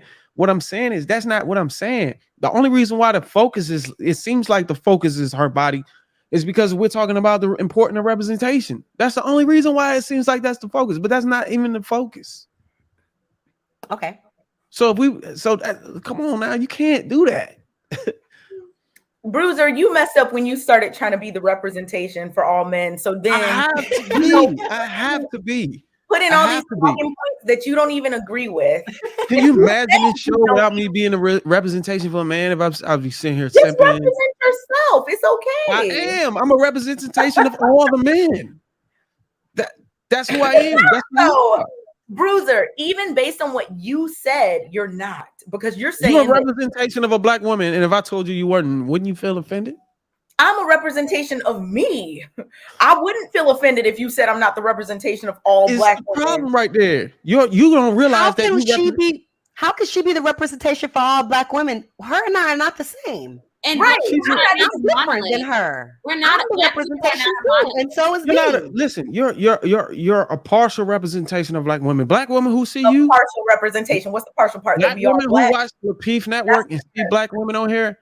Do you realize that y'all are like icons to them? Some people actually look up to you guys. I hear them in the comments. Hey, Kay, I can't wait I want to be like you one day. Like, you don't ever see that. Bruiser, you're trying to get me roasted in the comments because you know that people in this space do not be in the comments like, hey, I want to be like you one day. Bruiser, you are silly. You know what? I'm just going to say that the fact that you're saying you're the representation for what, black men think, but then even you don't agree with that should be enough to prove what I'm saying right now. I don't agree with what? You said, oh, no, it's not me when we were talking about the hair thing. Then when we were talking about the pregnancy thing, you said you didn't even agree with those things, but you were just speaking on behalf of men. I was telling you I was telling you the correct way. I think women got it wrong. I was telling you what men value more. But and it's not your hair and it's not your hair and your makeup. It's not. Kayla, B. Taylor, your ass. We knew that though. But do y'all remember him saying it is not just specifically your ass? I mean, the ass is a big part of it, but goddamn, but it's everything though. Like it's your legs, because a lot of women that think that it's your ass, they took it too far and they just focus only on the ass, and now they look like a letter P. I was being facetious. I just meant like your rack in general. Okay, so it's your body. It's a proportionate, beautiful, fit body. Your ass ain't got to be all the way out there. You can have a little small, little tight, little Halle Berry booty. That's fine. Just be healthy, be beautiful, and accept who you are. That's what we care about. He means be fit, not healthy, because he doesn't really care for healthy. You just have to fit. Look okay, fit. So fit. So now we're going to separate fit from healthy. Yeah, there's plenty of people that are fit that are not healthy. And there's people I know that go to the gym and they're at the gym 2 hours a day, and then they go eat bullshit and they drink alcohol all night. They're not healthy. Just because they got muscles, you think they're healthy. They're not healthy. Let me give you a little. They eat crap and they smoke all day and night. They ain't healthy. Let me give you a little 101 about health and fitness real quick, since you think that you got it. Okay, so check this out. Do you know that calories, when you eat a certain, so let's say you eat 1,000 calories, right? Okay. It could be fucking hamburgers, snickerdoodles, whatever the hell you want to, funnel cakes from the fair, whatever the fuck you want to put in your stomach. Funnel cakes from the fair. 1,000 calories of that bullshit, right? Or 1,500 calories of that bullshit. But you go to the gym and you burning 4,000 calories, right? It doesn't fucking matter what you eat. You can eat whatever the fuck you want because you burning all that shit. It doesn't stick. It just flushes right through. You're proving her point. I just don't believe that. I believe the food No, I'm not proving her point. You are healthy. It's just that you're burning more calories than you're taking in. Oh my goodness, wait. You're proving her point, because if you don't eat any nutritious foods, it's likely that you're not very healthy. You're basing it on calories in, calories out. These guys going to the gym are taking shakes, they're taking whey protein, they taking all these vitamins and all this stuff. And they're eating fried chicken and fries. Yes, you can do that. No, they can't. They need vegetables. You need vegetables. You're going to be skinny with muscles, with heart disease and high blood pressure. They're not doing that all the time. That's probably like a cheat meal. People have diabetes. Y'all know that, right? You don't have to be fat to get diabetes. Are you guys not aware? Bruiser, what you just said is exactly the problem. Just because you are doing because you can eat, let's say your BMR is 2,000 calories. If you eat 1,500 calories of chocolate cake every day, you're going to lose weight, even with no exercise, because you're in a caloric deficit. Let's be realistic. Who's eating that every day? Like, you're not being realistic. Wait, Bruiser, because you just brought up an example of a 1,000 calorie a day, very unhealthy diet. You just brought that up. You're saying chocolate every day, though. I'm saying 1,000 calories of whatever, whatever, macaroni, cheese, fried chicken, whatever variety of Bruiser, sodium or whatever. Cheese is actually one of the most horrible things. It causes inflammation in the body. Like, come on, you don't even come on. You eat meat. Period is already a problem. Here, man. Bruiser, substitute in any food you want. I'm saying that if you have a diet that is lacking in micronutrients and you're only thinking of calories in, calories out, at some point in time, these things are going to affect you. You need nutritious food. You need to be supplementing your diet if you're not getting that much. At some point in time, they're going to affect me probably when I'm 70 or 80 years old. I just don't understand that, because your homeboy, Kevin, just took his turn, right? A turn we'll have to take. And he was super fit, handsome, nice clothes, super fit. Ooh. And still hypertension got that ass. So help me understand how you think when homeboy was 53? How was this man? How old was this man? Because you said 80 or 90. Let me see. Let me check. She's doing a 1965. That means he was only 62. What? Somebody give me the number. I think he was 56. 56. Maybe.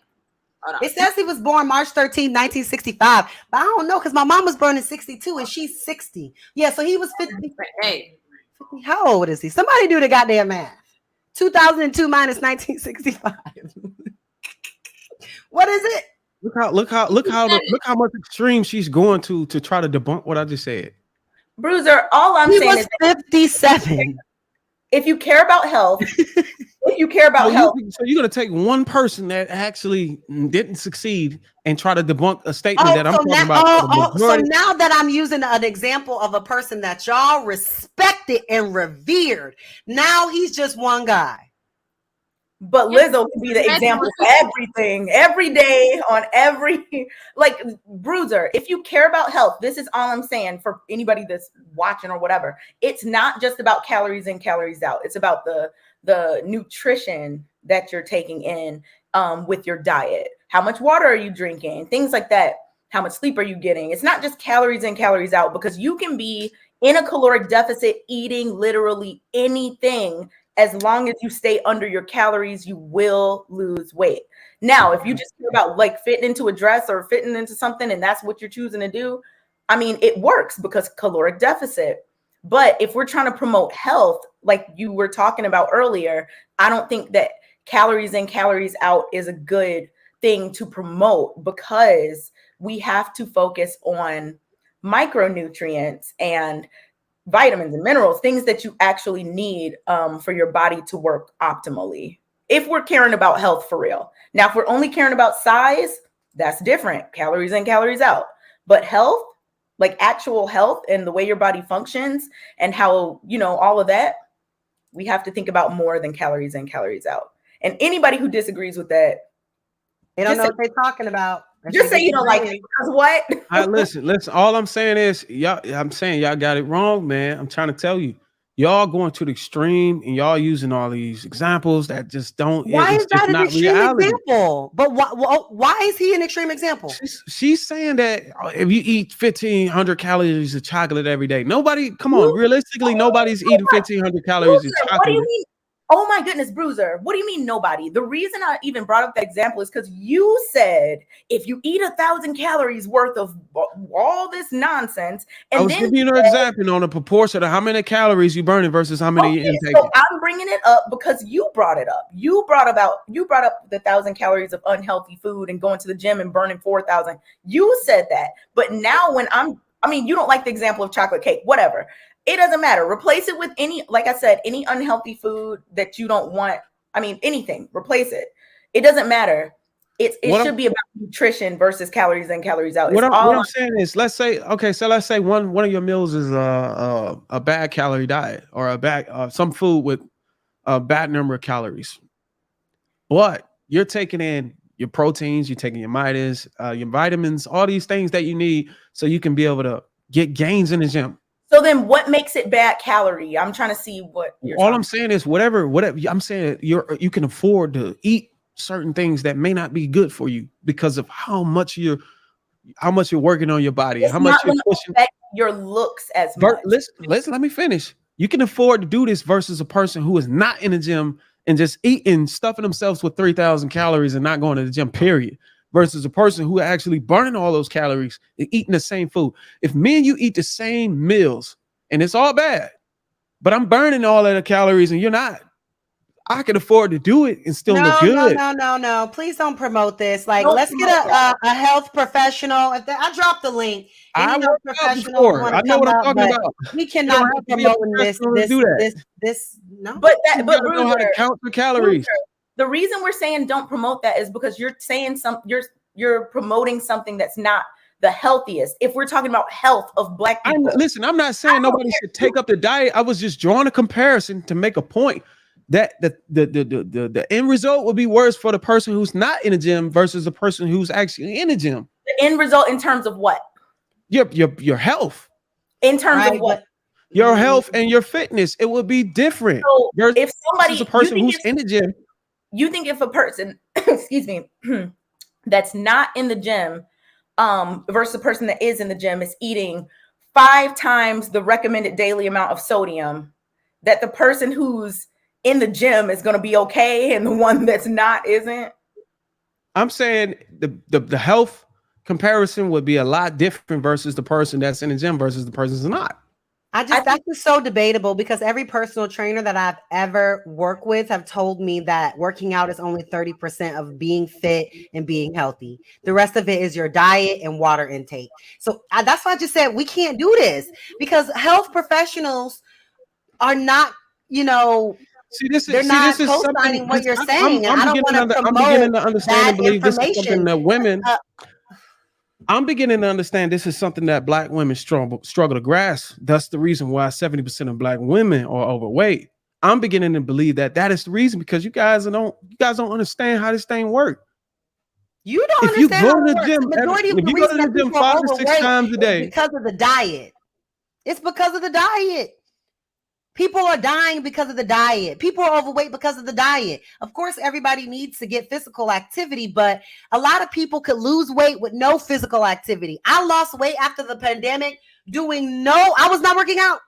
I just stopped eating bullshit. I started eating vegetables, drinking a lot of water, and I just lost weight. I didn't do anything. Okay, so y'all keep talking to the mic. Wait. Black men are not too far behind Black women. So, God, no. Listen. Since y'all want to make it about individuality, I'm gonna make an individual statement and see if you can understand it that way. Since it's all about individual. Okay, I was in the military for 6 years. My brothers and sisters wasn't. We was eating the same shit all the time. My body, for some reason, was just better because I was working out every day during the week, 2 or 3 times during the day. And my body just happened to be better, but we was eating the same shit. And I didn't have all the sicknesses and health issues that they had. Okay, so why is that? I'll let somebody answer. Hold on, don't everybody speak at once. Why was that? We would have to know way more things about both of you and what you were doing. But I get Bruiser. How much were y'all eating? How much were y'all eating? Bruiser, no one. Portion control is a big issue in America. People eat until they're stuffed, not to eat to satisfy hunger. And that's actually a proven theory. Bruiser, no one here is debating that someone will be smaller or appear, more fit if they work out more, even if they're eating a diet that I was not even smaller. I was the same size as my brother, the same weight. And when we took off on the run on the jogging path to the trail, he tapped out in the first 2 minutes. I'm sure you were in better condition, right? Yes, I was in better condition because I worked out. Right. But when we're talking about health, though, I was healthier too. Well, I If we don't both know. died, if we both died and a doctor did an autopsy on both of us, they would say, okay, this guy's body is healthy. This guy's a stud. Conjecture, because you don't know. Did he die? Did anyone do an autopsy? I'm just saying. You're just making stuff up. Wait, No what did one's the debating autopsy you. say? Because I don't know. No one's debating you, Bruiser, about someone appearing more fit or being smaller if they're in a caloric deficit. We all know this. I think that the only thing we're pushing back on is that you're kind of promoting unhealthy habits. Like, as long as you work out, eat whatever you want. And that shouldn't be the thing. If we're trying to get That's not the message I was sending. I was just drawing a comparison to make a point, but that's not the message I was sending. About health as Black people. If we're trying to just promote health, it should be okay. So since y'all know everything about health and fitness, look, why you got to do that? Everything I'm saying is wrong. I want to hear this from Kayla. I want to hear Kayla. I want to hear this from Kayla. Since y'all know everything about health and wellness and fitness, why is 70% of Black women overweight?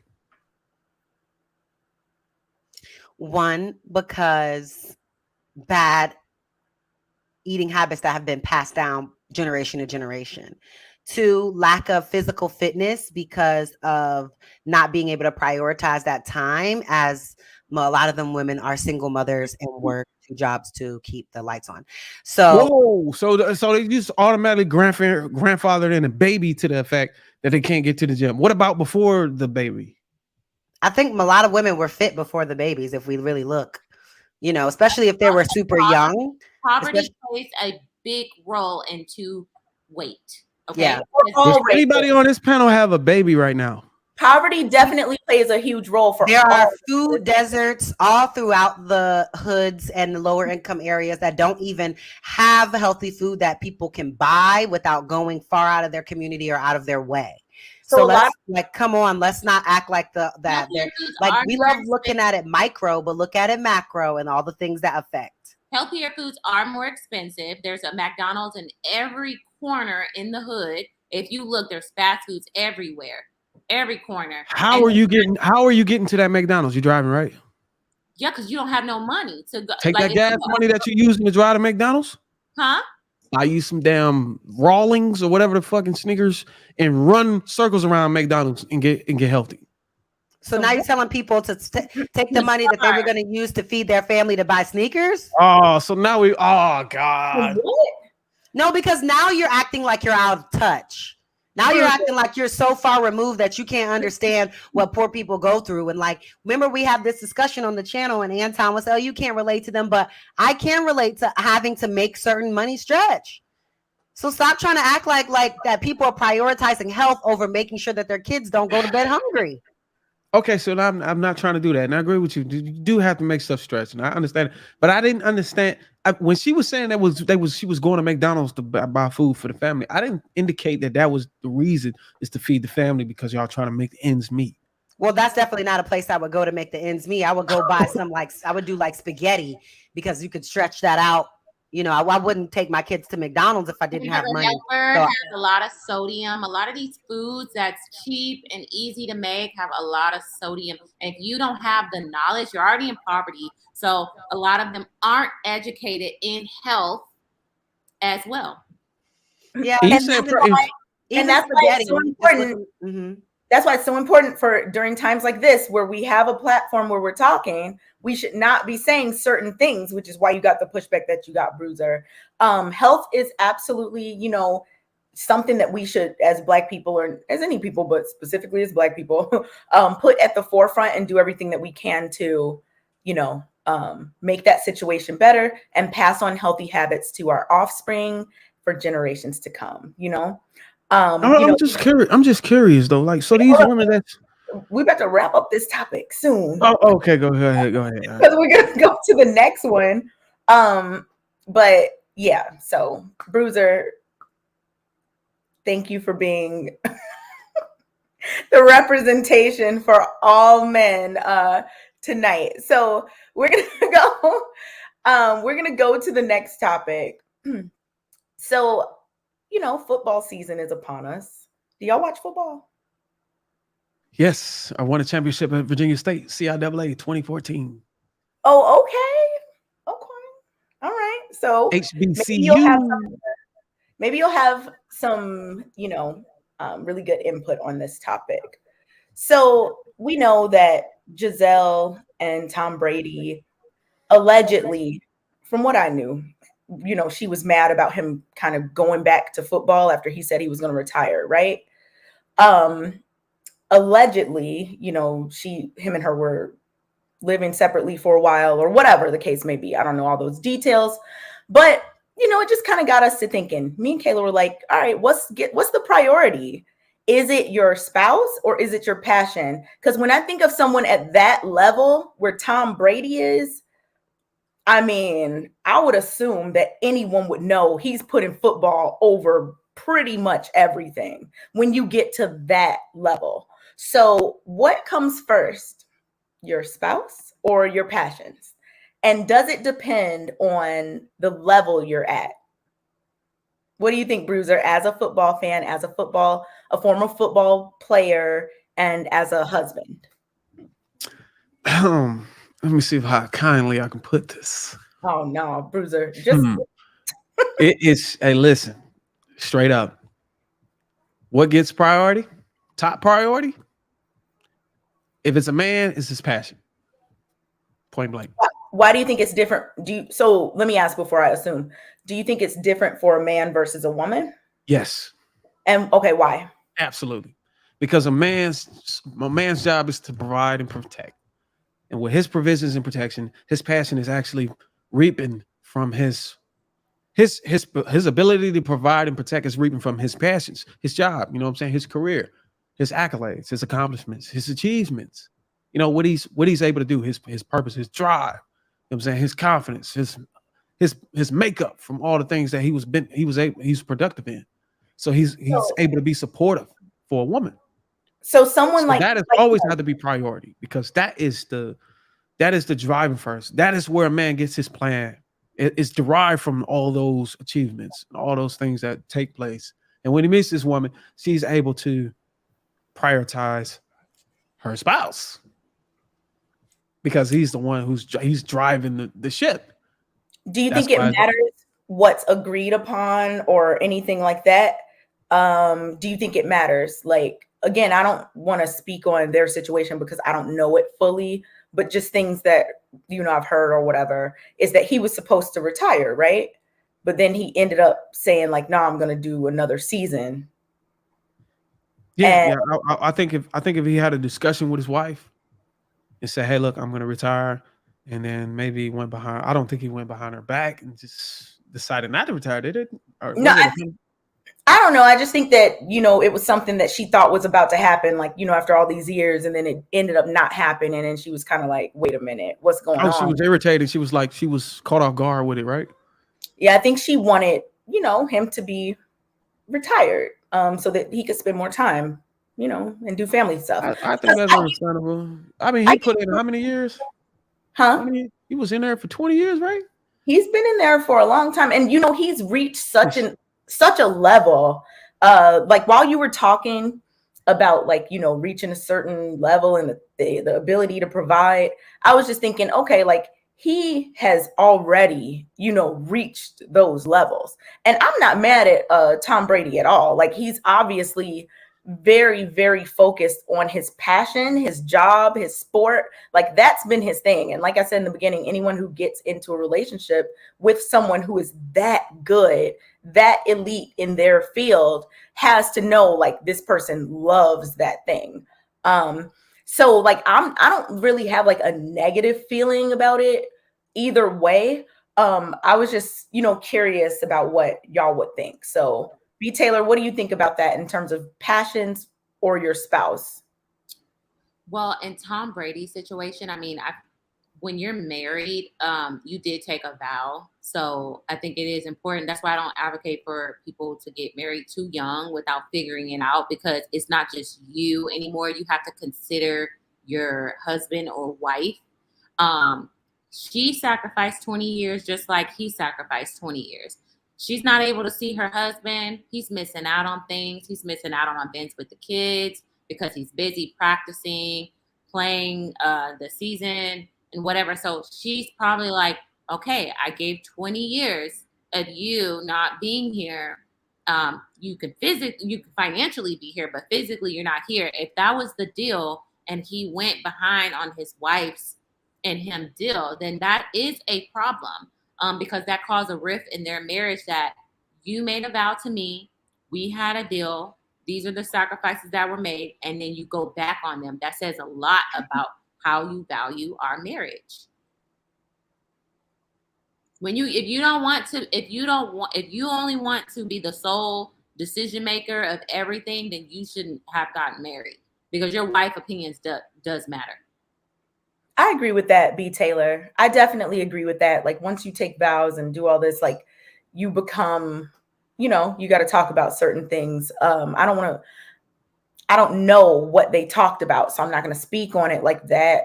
But just in a general sense, or for me, if I knew that someone was like at the top of their sport or at the top of their field, or something like that, in terms of just like being like elite, like talking about one of the best in the world, if not the best in the world at something, then I don't know. I think I would be prepared.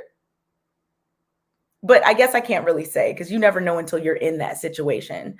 So, like you said, she was in the relationship, or is in that relationship and has been for a long time. So, she probably at first might have been like, you know what? Okay, it's cool. Whatever. I know what he's doing and all that. But then over time, she probably just misses her husband and wants him to be around more often, because it's no joke, being that level of an athlete, the amount of commitment, the amount of time you put into the sport. I have a perfect example. I have a friend. He's in the same field as I am, but he's like on TV. And he just got married, and his wife was, he was saying that she had opportunity for a job to work remote. And he was like, this is perfect, because once my contract is up and we move, she can travel with me and we can move wherever we want. And it works for both of them. But then last minute, she decided to take another job that was not remote. And he's like, well, we had this deal, like, you were going to take this. And she's like, yeah, but I wanted to take this job because of this. And then he's like, well, okay, well, if my contract's up and I get a job somewhere else, you're going to have to quit that job, right? And she's like, yeah, okay. So that's marriage. That's marriage. And she decided to take a job that she knows that she's eventually going to have to quit later because of her husband. So where's this vow that you say that they're supposed to have, that's supposed to trump him coming out of retirement? I don't know. First of all, did he get married to her before football? He said, where is this vow? I'm just trying to figure this out. Like, what? I more so want to know, like, how much money and success is enough for a man? But see, Kayla, that's the thing. I don't even think it's on his family. It's not about money and success. It's not about money and success at this point. It's about love. You're thinking from a woman's lens right now. It's not about money and success at this point. It's about love. If it's not about money and success, why is he continuing playing? It's his passion. It's his drive. It's love. It's who he is. He's a football. But he can play. He can play just like, a person I'm talking to. They go play basketball in a league recreationally. And Kayla's like, he can do that on the side just for fun because it's a passion. Kayla's like, he can go to the local park, Yeah, he can just play with the homeboys, or he can coach or something like that. But like being in the league and playing the season is a lot. Talking about like a NFL Big 3 league. Yeah, or something like where it's just more like fun. But the transition needs to happen because I feel like like a lot of athletes, when they stop playing, they feel like they don't have purpose anymore. They're just kind of like, what do I do with my life now? And I think that there has to be some type of transitional thing, because maybe he felt like he was ready to retire, but then he was thinking like, what am I going to do all day?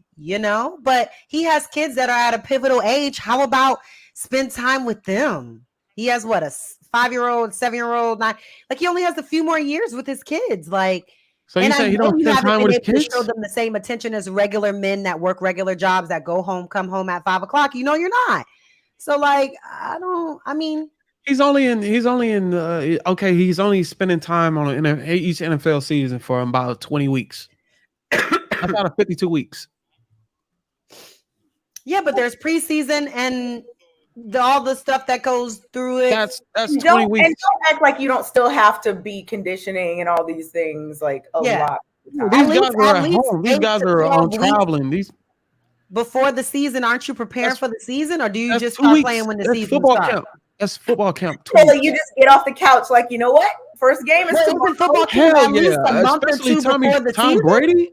We talking about Tom Brady. He probably don't even have to show up to some practices.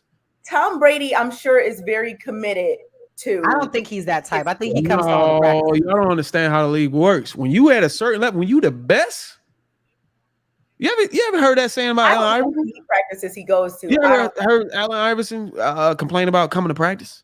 Some of these guys don't even have to come to practice. They just show up to the team meetings and they go home. I don't know, but obviously he spends when you that great and you doing it so well, there's no way nobody can coach you, nobody can train you. But you got to work together as a team, and you still have to stay in condition to, No, you're the quarterback. There's nothing you can do. He's just probably the slowest person in the NFL, the most unathletic person. Now he don't gotta go to practice. He runs a 5'6" and a 40.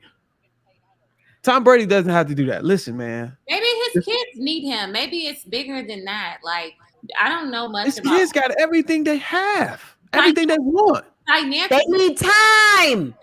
We need time. That's the thing. They have time. All y'all care about money, and money does not replace looking in the field and looking. It ain't even about the kids. The kid is the kids complaining.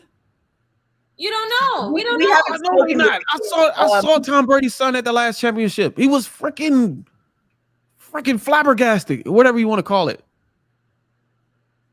I know that these kids look at him as a guy. His kids look at it's not the kids, it's his wife, and that goes back to my point. You cannot make a woman happy.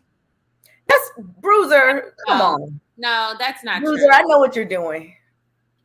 Are you being the representation again, or is this what? What was his wife complaint? We don't know. We don't know. I think it was just that they had. Again. I think it was just that she thought he was going to be home more and doing more stuff with the family now that he was supposed to be retired, but then he ended up not retiring. She want him to just be home doing what? What rich people do? I don't know. What multi-millionaires do. Not doing anything. I think Kayla knows she hang out with rich people all the time. What does rich people do every day, Kayla? Wait, models and pro athletes. Kayla, you muted during their off time. And you don't know how somebody on her phone during the season as well. He could probably be really aggressive or distant or angry. So y'all putting all these negative terms on him. What is the truth, though? What is the truth? I don't know. Yeah, I got a video clip. What did you say? What is the truth behind this with Tom Brady? No, I'm just going by what was said, what I know, which I don't even know because this is stuff that I've just read online. Did you just say you know and you don't know? Yes, I said stuff that I've read online. So I don't know it because I didn't talk to either of them. But I'm just going by the things that we know by seeing it online. So it sounds like when we don't know something, we automatically assuming that there's negative things going on in the household. Well, no, Bruiser, this is the thing. It's not that we're automatically assuming. It's that from what we know, he was supposed to retire. He ended up not retiring. His wife was upset. That's it. I'm not saying I don't know what else. I don't know anything else. I don't know. But just based on the fact that there was allegedly that she was upset makes it okay. So she wanted to retire, right? Y'all have any clue or any idea or any inkling in the back of your mind? We're just saying, like, what would give a woman a reason why she would want him to step down in his superior? Well, y'all are women. Y'all should be able to answer this. I think that it was because she was looking forward to his retirement. Like, oh, okay, this is the year. Like, you did your thing. You did retire. You had a ceremony and everything. Right, but then he now played yesterday. So, like, I'm just saying, I think that could have been it. And I saw somebody in the chat say something like she can wait one more year or something like that. But again, we don't know what's going on with them. But I'm just saying. We don't know. It's not fair to him if we associate anything negative at this point. But we can, as human beings, could probably imagine like the feeling of somebody who spent 22 seasons playing in the league, and now they're about to retire. It's about to be over. She's probably thinking in her mind, "Oh, look, let's go to Dubai or some shit like that." They've probably been there 100 times already. But I just don't know what like. That has to weigh heavily on him too, because you've been the man for so long in this sport, and then to suddenly kind of retire, like I can see why he wouldn't want to just, I don't know, retire until he's ready. I can see that. So that's why I said, like, I'm not judging it either way. They have their reasons for why they are doing what they're doing or feeling how they're feeling or whatever the case may be. So like, as we're continuing to talk about this topic, we're going to bring up guests. I put the link in the chat. But we are going to be winding down shortly. So we're going to y'all some early birds. Nice. Must got a booty call tonight or something. But anyways, Tom Brady. But yeah, this woman been with Tom Brady for 12 seasons, confirmed by somebody in the chat. Hope he's not lying. But if that's the case, that means you just got here not too long ago. So now you unhappy. Like, damn, you came in with the bag already, the work already done. Championships already in hand. Like, what the hell? That's who he decided to marry. So you decided to marry this guy. Now when he makes a decision, he decided to marry her. Let's start there. Instead of saying she decided to marry this guy, he decided to marry her. That is his wife that he chose to put a ring on it and have kids with. Therefore, that's who he chose. That's who he chose to deal with. And that's how she feels. So, and he has to respect it. Oh, so you say he has to respect it because he chose to deal with that. Because he's married. So you're saying that, okay, so you're saying marriage. I'm trying to understand where you're trying to go with this. It was, Bruiser, it was literally the same thing you were saying, but from the opposite point of view. Yeah. So I'm not sure how it's not easy for you to understand. You were making the exact same point, but from his point of view, or no, from her point of view. I worked my ass off for 10 or 9 or 10 seasons, which is probably the average amount of time an NFL player spends in before he retires. I get the bag. And now that I marry you, I got to change I got to reinvent my whole self and all my decisions because you're my wife now. First of all, he had the bag when they got married. Secondly, so he didn't just get the bag after they were married. He was already successful. And like what B. Taylor was saying, when you're married, you talk about things. Like we don't know what they talked about. But if she was upset, maybe there was a reason. I don't know. Maybe there wasn't. Maybe she tripping. I don't know. But if you think your partner is about to retire from a career that, has them spending a lot of time, on that career and on that passion, if you think they're about to retire and you get all excited, like, yay, it's finally time. We're going to start our retirement, do this and that. And then they don't, like, you don't see how someone could be disappointed.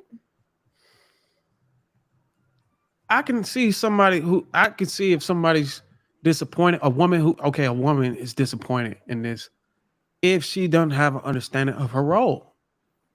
That's the only way I can see that is if she understood her role, she wouldn't have any feeling of disappointment. Like Savannah James. Okay, clearly LeBron James did enough to retire. God damn it. You don't got to try to go win 6 championships. But she's not going to sit here and say, I need you to retire. She knows her place. LeBron, if I'm not mistaken, I think LeBron wants to play with his son 1 year before he retires. So I think that might have been, if I heard about that, I'm sure his wife probably has. Man, look, if I'm no homo, pause, or whatever you want to call it. If I'm Savannah James and I got LeBron James as my husband and he's the king, the GOAT, whatever you want to call it. Man, do whatever the fuck you want to do. Play till you 40. I don't care. You know what I'm saying? I got the life. I got the kids. All my kids are successful. They're growing up. I got a baby girl. Maybe you should teach classes. Given the situation in the Black community, we got the audacity to get at this level and have a problem. Like what? That's a white people problem. White people can do that. That's why white people are doing that. You don't hear these freaking these basketball wives, NBA wives over here complaining about their guys playing making 50 million a freaking year. You don't hear that because we ain't never had that shit. So we don't got no problem. Shit, toast. Do you, baby? I'm just. All right. I think this conversation just exposed B. Taylor because she just basically she just said. Taylor. Listen, pause. Somebody said I forgot to say pause. I did say pause. You don't have to do sorry, that. I didn't mean to call you idiot. We're But B. all Taylor, Taylor, you just exposed yourself, and I'm about to tell you why. You just said if you was in a position of whatever her name is, Brady. I'm assuming her last. She took the last name, Giselle Brady, Giselle, whatever you want to call it. Giselle. And you met your man at his ninth season in the league. He played. Was it 3 more seasons? Hold on, no, I'm tripping. 22. How do you get to 22? Damn, I can't add right. I've been drinking too much. All right. Well, while you figure that out, we're gonna go ahead and bring up Trigger Mike. Hello, Trigger Mike. What's up? That's not my intent. I'm just trying to, I said we're gonna end kind of early, so but Bruiser, definitely, once you get that thought together. No, but she said that whenever he retired, it's all about her now. Basically, you're saying he needs to take his focus off of football and focus on you, right? Because he had a vow. That's not what she said. That's not what she said at all. Bruiser just literally, like, what are you? Hold on, Bruiser. Let's just wait. No, I was the only one who heard that. She did not say that. So Mike, go ahead and weigh in on this particular topic because we spent a lot of time on the other one. Try to keep it focused on which is top priority, your passion or your spouse. And then, Saida's in the back. Hey, girl. Welcome. So we're, I'm going to go to Mike. You go first, and then Saida weigh in on the topic that's going across the screen at the bottom. Okay. So which gets top priority? Ooh, damn. I hate giving like nuanced answers, but I'm a husband. So my priority is the family in a sense, but it's more so about the provision of the family. So, everything else falters if that is my number one priority. How are we going to eat? How am I going to keep this roof over our head? This is not only our nest egg, it's our equity, it's where we can land. If my children need their college education, I got to stay focused. One parent has to at least be focused on the sustenance of the household.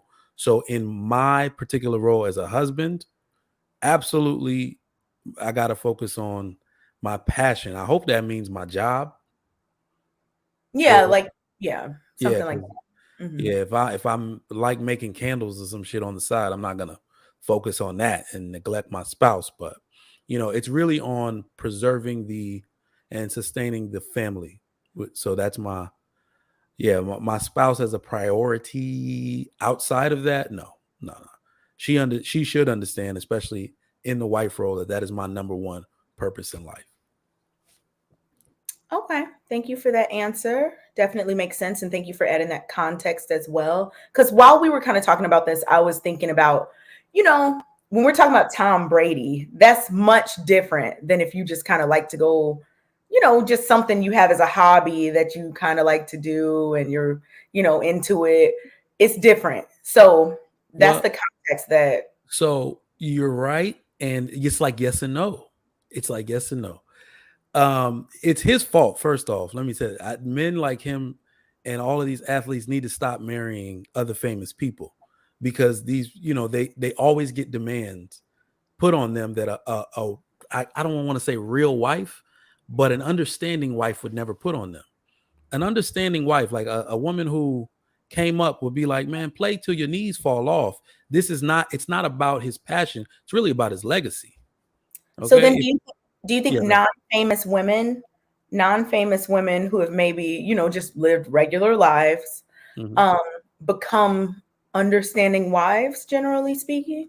Well, they would have to be generally, I would definitely say they're less egotistical than. Is that only as it relates to like a very wealthy man or just in general? Very well. You know what? In general, let's break it down to the average. If you date, or I'm sorry, if you marry a woman that is high earning, you know what I mean? Maybe you're a VP, she's a VP. Yeah, you're gonna get less cooperation with the things that you want to do as pertain to your legacy versus a woman who's a little more down to earth, doesn't, maybe, works makes less money than you, that type of thing. Okay, so you would recommend, and correct me if I'm wrong, that men marry women who make less money than them because they'll get more cooperation from them? Not necessarily the money part, right? There are women who are stay-at-home moms and have their own business selling candles, like I said, that'll probably make more than their husband. But it's more of a mindset. It's more of a mindset. And if she's extremely into her passion, right? Giselle was a supermodel. Mhm. I can't think of a more probably egotistical person than that. But she probably wants what she wants when she wants it. She expects him to bend and compromise, even though he's fucking Tom Brady. You see what I'm saying? So sorry for cursing. But isn't that ego as well? Like, because he's Tom Brady and he's been praised throughout years, like they both have large egos because of their jobs and their position. So he attracted somebody exactly like him. Yeah, but he shouldn't have married her. Like I said, Kanye shouldn't have married Kim K. Like, they shouldn't marry people like that, because what you really see ultimately, my wife keeps telling me stuff about Kanye going off on Kim on IG. And I told her way back then, we had it out, that he should have never, the person that was talking like him on those albums that came out in 2004, you never should have married a woman like Kim K, because he was going to end up complaining about her. If you're going to complain about your wife after y'all break up, that is a strong indicator that you never should have married her in the first place. So I agree. Yes, two large egos there, but you need to marry a woman who doesn't have one, essentially, is my point. Well, hindsight is always 2020, huh? Saida, what do you think about this, the passion versus spouse importance thing? Well, I do not compare regular life with famous people, to be honest. So I don't know. I don't like to do that. That's Yeah, it's much different that's why I was like, that's what yeah. rich people do. Let's go back to reality, please. Mhm. So I would say I have nothing against people that follow their passion as long as they don't complain about their consequences. Yeah. That's the way I see it. Like, if you as a woman want to pursue your passion or whatever, succeed or, do something, just don't complain about the consequences that those actions bring in your life. Because that's where I see the problem. There's nothing wrong with you being a lawyer. There's nothing wrong with you being a doctor. There's nothing wrong with you doing whatever you want to do. Now, don't complain about not having a husband because you put this as a priority. So that's the way I see it. As long as you don't complain and, stop blaming others or pointing at others because you cannot get everything, because it's just not possible for everybody. So that's the way I see, as long as you do not complain. And I agree with Mike, where he says, like, he's a husband, so his priority is his family and how he's providing. Now, he might be passionate about something that he likes to do, but we have to define what passion is. Is this like a hobby, or is this like something that he wants to pursue to become like to have a better lifestyle? Because sometimes you have to think about, hey, I want to do this because I know this is going to give me more income to support my family, but what do I have to sacrifice? So what's the cost of me? And that's when you have to think, like, I'm sacrificing this to get this. What are the consequences of this? Because you could get more money to provide a better lifestyle for your family. What are the consequences? Not spending quality time with your kids, when attending your family, et cetera, flying, traveling too much. What's the point of you having more money for your family and providing more for them, but you're not spending time with them when that should be the priority? And the way, as I see it in my culture, we care about family. We are judged by, oh, Latinos are always with their family, living with their family. If you care about family, how can you say that you care about that and you want family when you don't even visit your parents, you don't talk to your siblings, like you don't do family things? So if you want family, then you should be with your family. That's the way I see it.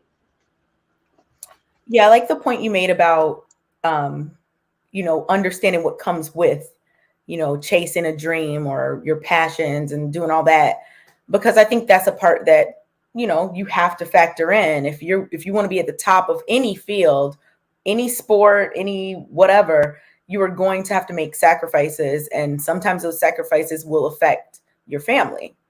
And like, Mike was talking about the passion for providing for his family.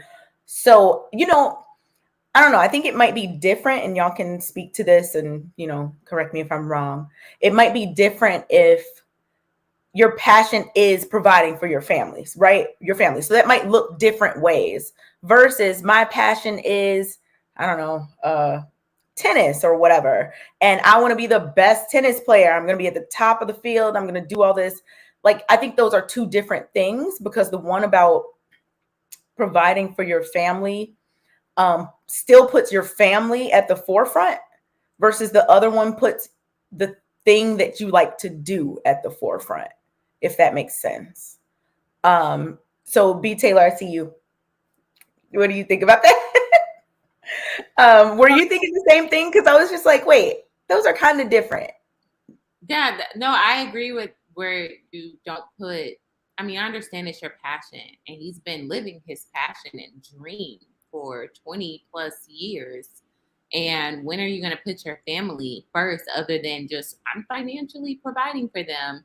It's like your passion should also be your family. So I was just agreeing with that part. You do know this is his last season, though. Well, he just said that yesterday, but still. Well, he's always saying it was his last season 3 seasons ago. So it's like he's unpredictable at this point, because there's been rumors circulating around that this is his last year. This is his last year. I think he retired because he was mad about how the season went and he didn't win the Super Bowl. I mean, outside of speculation for his reason for coming back, I do believe, because I mean, here's the thing. Let's go all the way to the other end with it. Let's say he is overindulging. Okay, he's still Tom Brady. In terms of what? Like he fully retired last year and came back. So let's say he just wasn't ready to leave yet. Okay. What is the weight of that hurting his children? Like, you know what I'm saying? Like, how do we measure that, he's any less of a father or less of a husband? Because the number one thing any grown person will tell you is you make your bed, you lay in it. You married an athlete. No, I'm sorry. You married arguably the greatest athlete. Well, you can't use the word athlete with Tom Brady, but the greatest NFL player in history. What? Yes, you can use. Oh Why my can't God! you use the No. word When we talk athlete? about the term athlete, when people start thinking about how people run, Tom Brady's not actually Man, athletic. he's an athlete. Stop the He cap. can't run. Yeah, you know what I Stop mean? the cap. I had this debate with somebody, but you say You athlete, don't have say to Michael run to be an Jordan. athlete. Tiger Woods is an athlete. You know what I'm saying though, but still, arguably, let's say arguably the greatest athlete. How do you say that person is less of a father for staying one more year, likely to win another championship? It's very hard to determine. I mean, it may sound like excuses for her, but if she is married to this, she has been married to this man. She knew who he was for a decade, right? They've been married for over a decade. They had kids. There is a reason why. 13 years. I did the math. Okay, so over a decade. There is a reason why she is wanting him to retire. No woman is just going to go, you know what?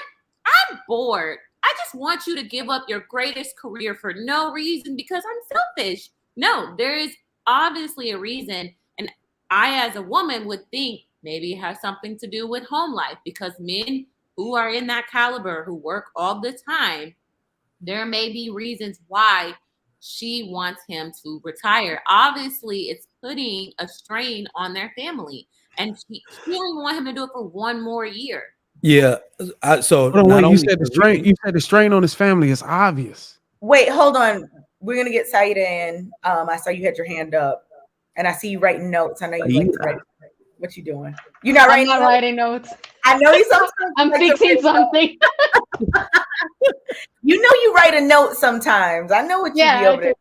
I do. No, I really wanted to ask. Like, I Okay. really don't follow. I know who Tom Brady is just because I heard of it, but I really don't know what's going on.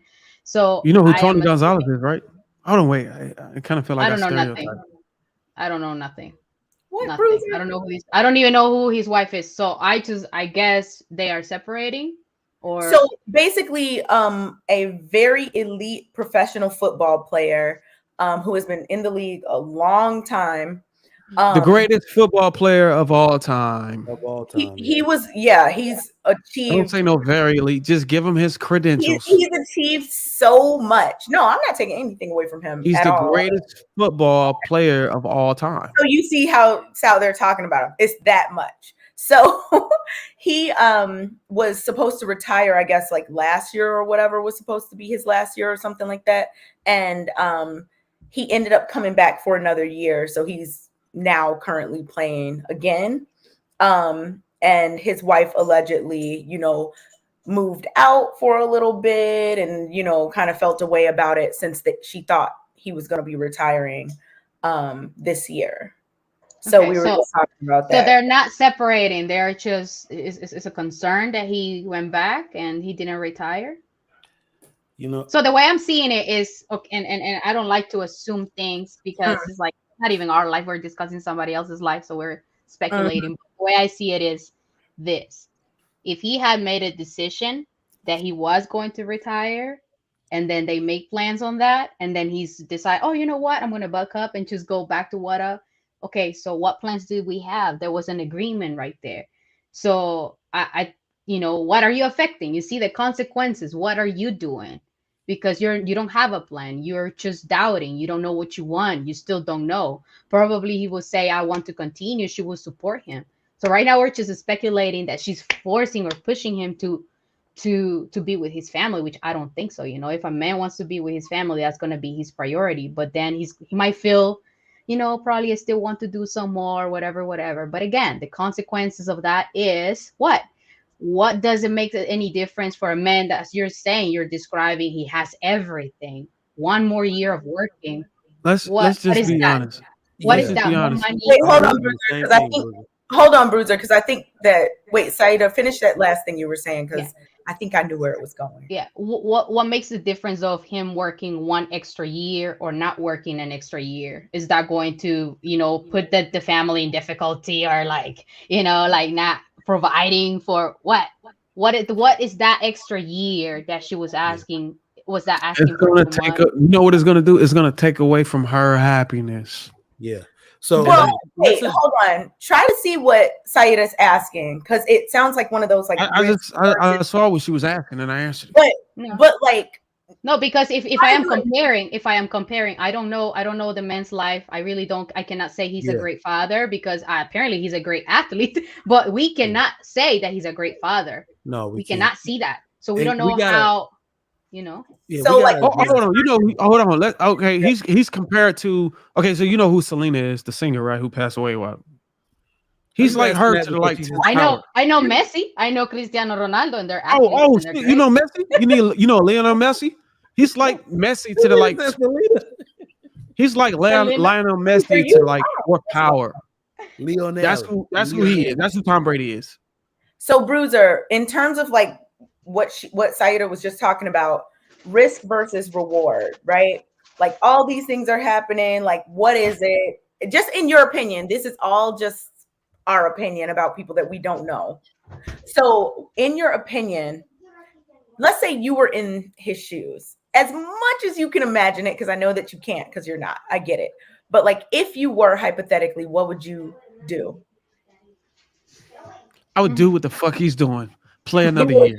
You would have just said, you know what, You know what I I would say? When I would say to her, hey, like, baby, I love you. You want to keep riding on this boat? Shut the hell up and let me play my role. I'm the man. Sit your ass down, take care of the kids.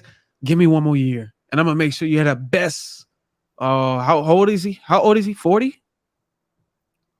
Yeah, So he got yeah, about he's 40 more years. 40. He's more over 40, like So 43. you're saying you're Yeah, happy he's over for 40. hers.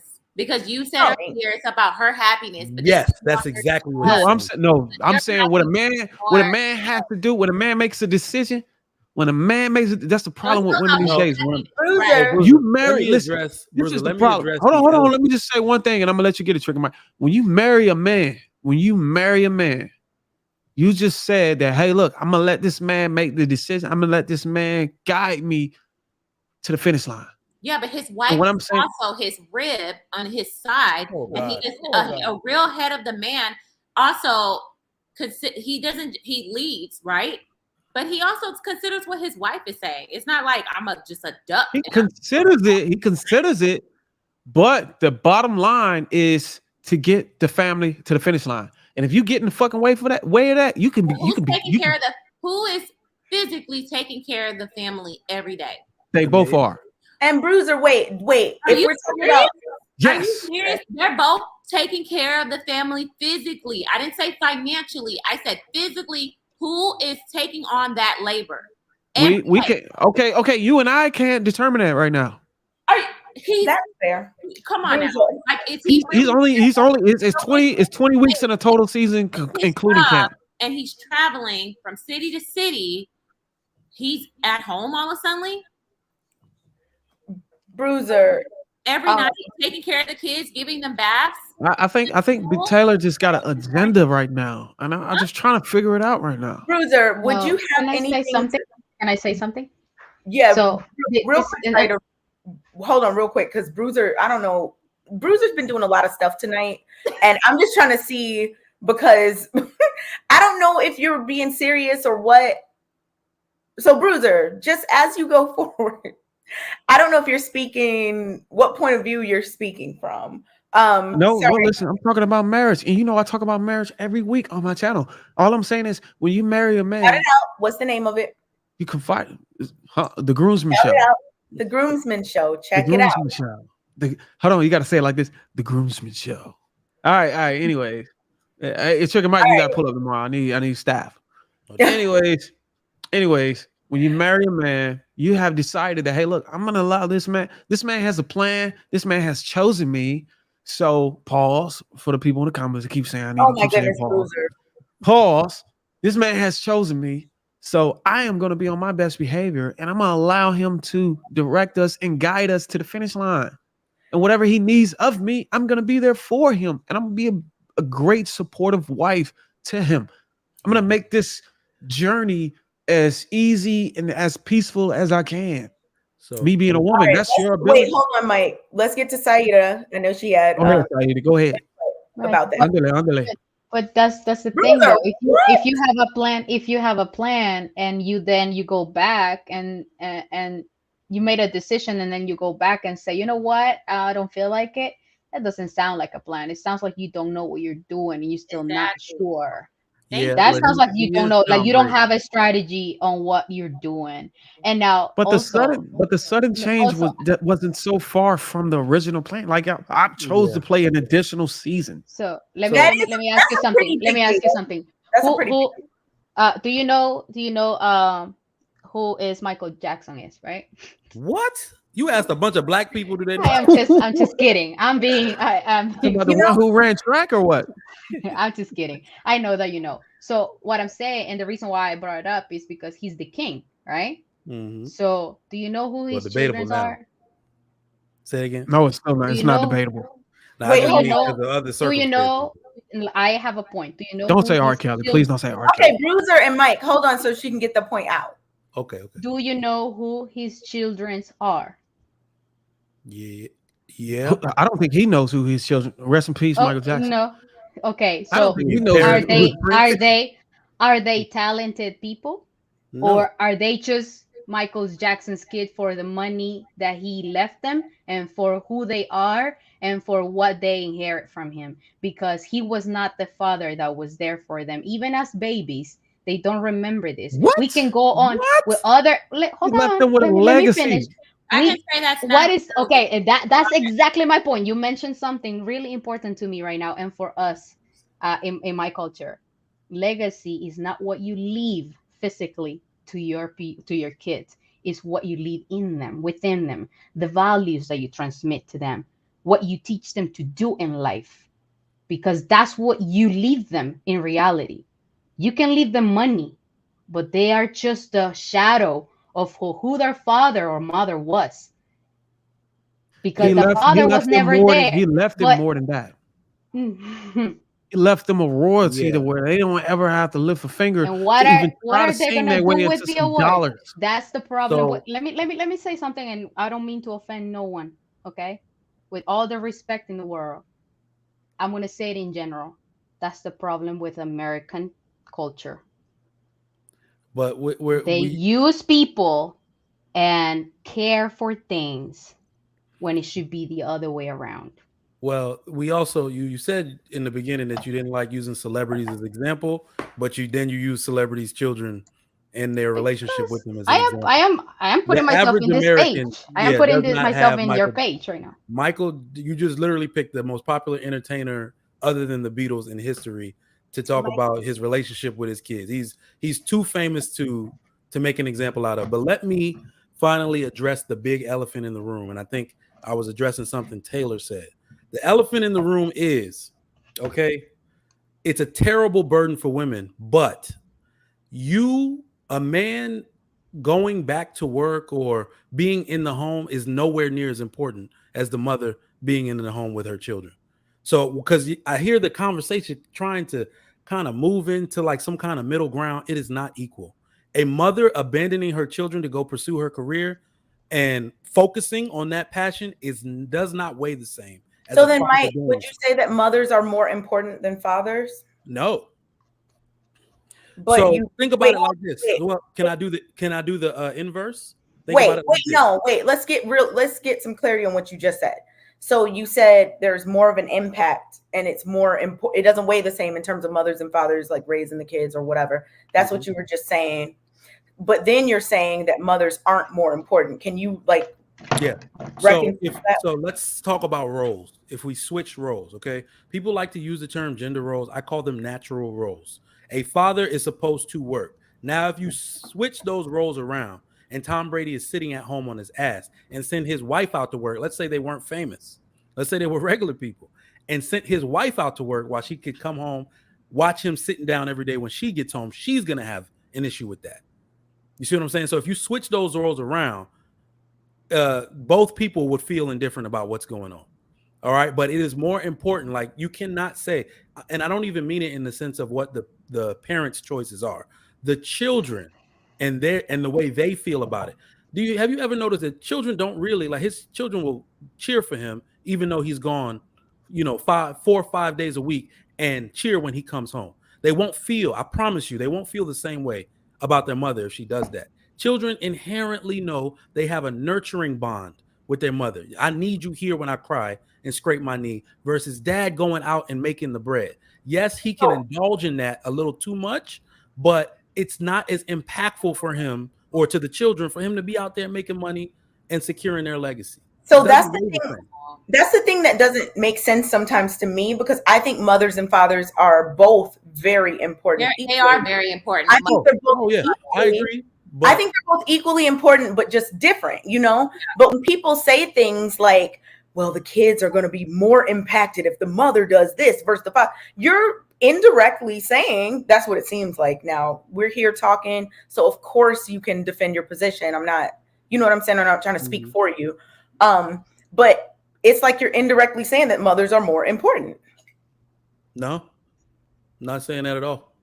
If you're saying that kids are more impacted by their mothers not being around or going to work or whatever, then how is that not saying that? Well, where is their provision if they're in this day and age? Most two-parent households have both people working, so the provision comes from both people. Yeah, in a sense, it does. No, but, I mean literally. No, it does. I understand what you're saying. Most parents, two-parent households, both people are working, both people contribute to the bills, but it just doesn't work the same way in terms of development. Now, I will say this: fathers obviously are more important to a child's development after infancy. So you And said it doesn't work the same way in terms of development. We're not, when we're talking about Tom Brady's kids, I mean, and Yeah. we don't know them, so we're not, but we're just using them as an example. None of them are infants, but you're speaking on how they would be more affected if she went out and, did the job or whatever, and he was at home. You said they would be more affected. None of his kids are infants unless they have an infant child that I'm unaware of. So you were saying that it would be more impactful if she were the one that was out of the house more often. How is that not saying that the mother, at least let's just use that situation, is more important? And me, again, the reason I'm asking this is because I think both parents are equally important, although they are different. I will never sit up and say, well, it's more important for the moms. Why wouldn't you? Dads and moms are equally important to me. Now, a lot of people think that moms are more important or dads are more important. I think that both moms and dads working together for the best interest of their children is the ideal situation. I would say they're equally important, just different. But when you why would you say that? Because that would be the optimal situation for their offspring. I've been using the word impactful. I really meant to say damaging. And the reason why is because of the emotional well-being of the children. When it comes to moms, society has dictated, all right, that if you do not feel, for some reason, I don't know, it's really not about the parents. I say again, it's about the children. Children will feel a large sense of abandonment without their mother there for long periods of time. Whereas they won't feel the same thing with their father because they understand that their natural roles are different. What are you basing that on?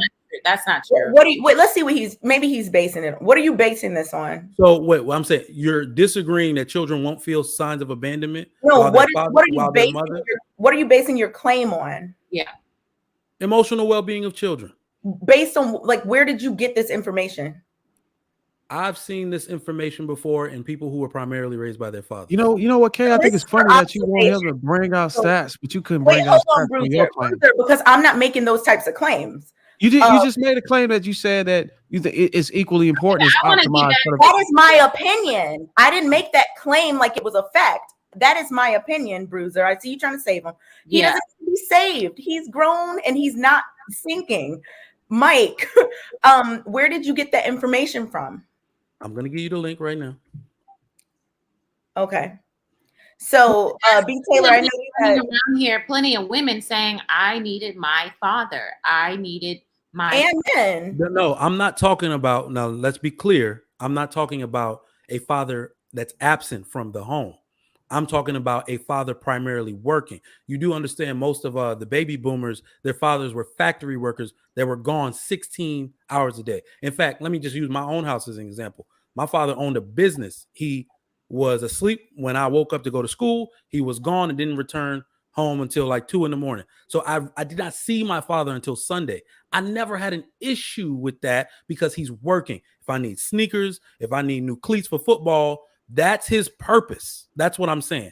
My mother, on the other hand, it's different. I would have felt different about it. But you don't think that maybe influenced the views that you have now about mothers being more important, but you not wanting to admit it? Like, you don't think any of this has anything to do with the way that you're thinking right now and the things you're saying? It's lost. Called childhood trauma. Teach him how to be a man if he. That's what it's called, childhood trauma. Let me. Can I say something? Since I don't want to always compare, I was just being on the same page when I compare Michael Jackson, but I don't like to get personal because at the end, that's it's generalizing. But if you don't have nothing to compare with, it's hard for you to see it. I personally saw my grandparents together always since I remember. And it's a successful marriage over 60 years, 6 kids. And I know all my uncles and aunts. So I know the way they raised them, and I know they were both important. But something I always say is how my grandfather actually put my grandmother's role, and he respected her role. She was the educator. She was actually the one giving love, but not just love, and caring for her children, not just cooking and cleaning. He never diminished what she was doing. She never stepped on her authority as well over my dad and her kids. She would listen to him. So I have the roles clearly, what it means, because yes, you can expect a wife here, but I can also compare what husband my grandfather was. So that's why I cannot say that he was an absent father, that he was in the house and never there. I cannot say that. No, that's not the right role of a father. If you ask me, that's my opinion. For Mike, that's what he saw as a father. But in my case, my grandfather was always there. Always. Every day after work, he will come home. So are you comparing the work situations of our fathers? But Mike, no, I am saying, but that's what I'm saying, because for us, and this is exactly when we start getting like, taking things personal, you will have to generalize, because what it means for you is not a fact that when you put out there, and you cannot say that's the role of a father. exactly. I can say that. That is the role of a father. I'm still waiting for you to put in the back. Let me finish. For you, that's the role of a father, because to me that would be like an absent father. And then you're talking about a granddad. It might be a little bit different of a circumstances than a father. But I mean, not necessarily for you, but I'm just saying his availability. Maybe he works less. Maybe he's retired. Right. So I'm not going to compare apples to apples. Mike, will you answer a question from the chat? Sure, why not? Okay, because I think, what Saida was saying and what I was thinking and what you were saying, I think this question, I would love to hear your answer. So Christian, thank you for your support, said, now can you explain to us how your father, who is not there, helped raise you to be a man? So like you said your dad worked. You said he worked 16 hours a day. Yep. Okay, so there were 8 other hours. And you're then saying that mothers are not more important than fathers? Nope, they're not. So can you just kind of, Sure, I can. Sure, if I can finally talk. I will. You don't have to. Come on, you don't have to do that. You don't have to do that. So I said I saw my dad. Start doing that when they don't want to answer or when they don't know the answer. You don't have to do that. Just answer it. So I said my father was there for a number of years. And in high school, that's when he started working like crazy because my mother was not working. My father worked every day except Sunday. Now, here's why fathers are so impactful. And I don't believe that my situation is so unique because that is actually how most fathers worked. My father was more so responsible for the philosophy in the house. And my mother was kind of the person that carried out that philosophy. He would take us to church every Sunday, no matter how tired he was. We go out to eat, Old Country Buffet, Ryan's. Y'all remember that buffet spot, right? Religiously talk to the boys about what we're doing, anything that we went there in school. Not only was he impactful in that way, he still, even when he was not there, was the disciplinarian of the household. So he had to measure both being the disciplinarian and possibly the most hated person in the household with trying to get in quality time because he was working and not seeing us. My situation was not unique. And also, I'm Nigerian. I was raised by the community, not just my father. So I am, in terms of man sense, more of a man than most of the people that anybody would know. It has nothing to do with my father being there because you can't have it both ways. You can't say men need to get the bag and be responsible for all this stuff, then say we need you home to impress this stuff on the children. Most men, if given any circumstance, whether their wife is incapacitated or she works or not, are expected to be out there working to provide for the home, no matter how it essentially looks. He was doing what was necessary to provide for his home. That's it. So it doesn't have to waver. Okay, I pay all the bills in my house. I take care of my children. I married a black woman. Y'all love that, don't y'all? Okay, so I would say he raised a pretty damn good black man, if you ask me. And Bruiser too. Same circumstances, right? So that was my father that did that. How you can differentiate that he wasn't impactful, even though I did all the right things in life, I don't really understand. So my father, I don't know if our circumstances match with the father. You said your father was in your life, right? Who, me? Yeah, he said that. Yeah. My circumstance was different. My father was not in my life. No, I'm talking about your kids. Either way, like you. Oh, I only They have can't one be kid, and kids. he's only 5 months. Well, he's 5 months now, so Aw. yeah, my little snuggle puff. Snuggle Puff. So hopefully, Christian, that answered the question. Mike, thank you for answering that, so eloquently. I'm still gonna always say that mothers and fathers are both very important. Yeah, and Um, I'll add that. You made hold on, Trigger. You made Trigger Mike go through the depths of explaining his opinion on that, but you no, never that's gave us. the question asked. But you never gave us an opinion why you felt like it was optimized. Is the mother, the importance of the mother and father was equally important, and it's better optimized for the child. So You I never think gave it's us why optimal you. because I think it's optimal, and this is okay, but I think it's optimal because having two healthy, happy, healthy parents in the household is going to provide the support that a kid would need optimally, like perfect situation, right? Of course, parents can be fighting and that can be unhealthy for the kid. I'm not like negating that at all, but optimally, two parents in a healthy relationship raising the kid that they had together, that's the optimal situation. Like I don't even see how anybody can push back on that at all.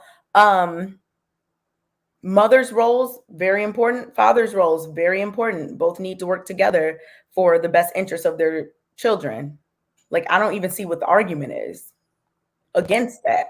There's no argument. So there's no argument against it. So why is this pandemic in the community where black women or I ain't gonna say black women. Why are women leaving the marriages at this rate?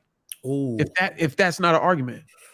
So it's really because I'll give my opinion on that.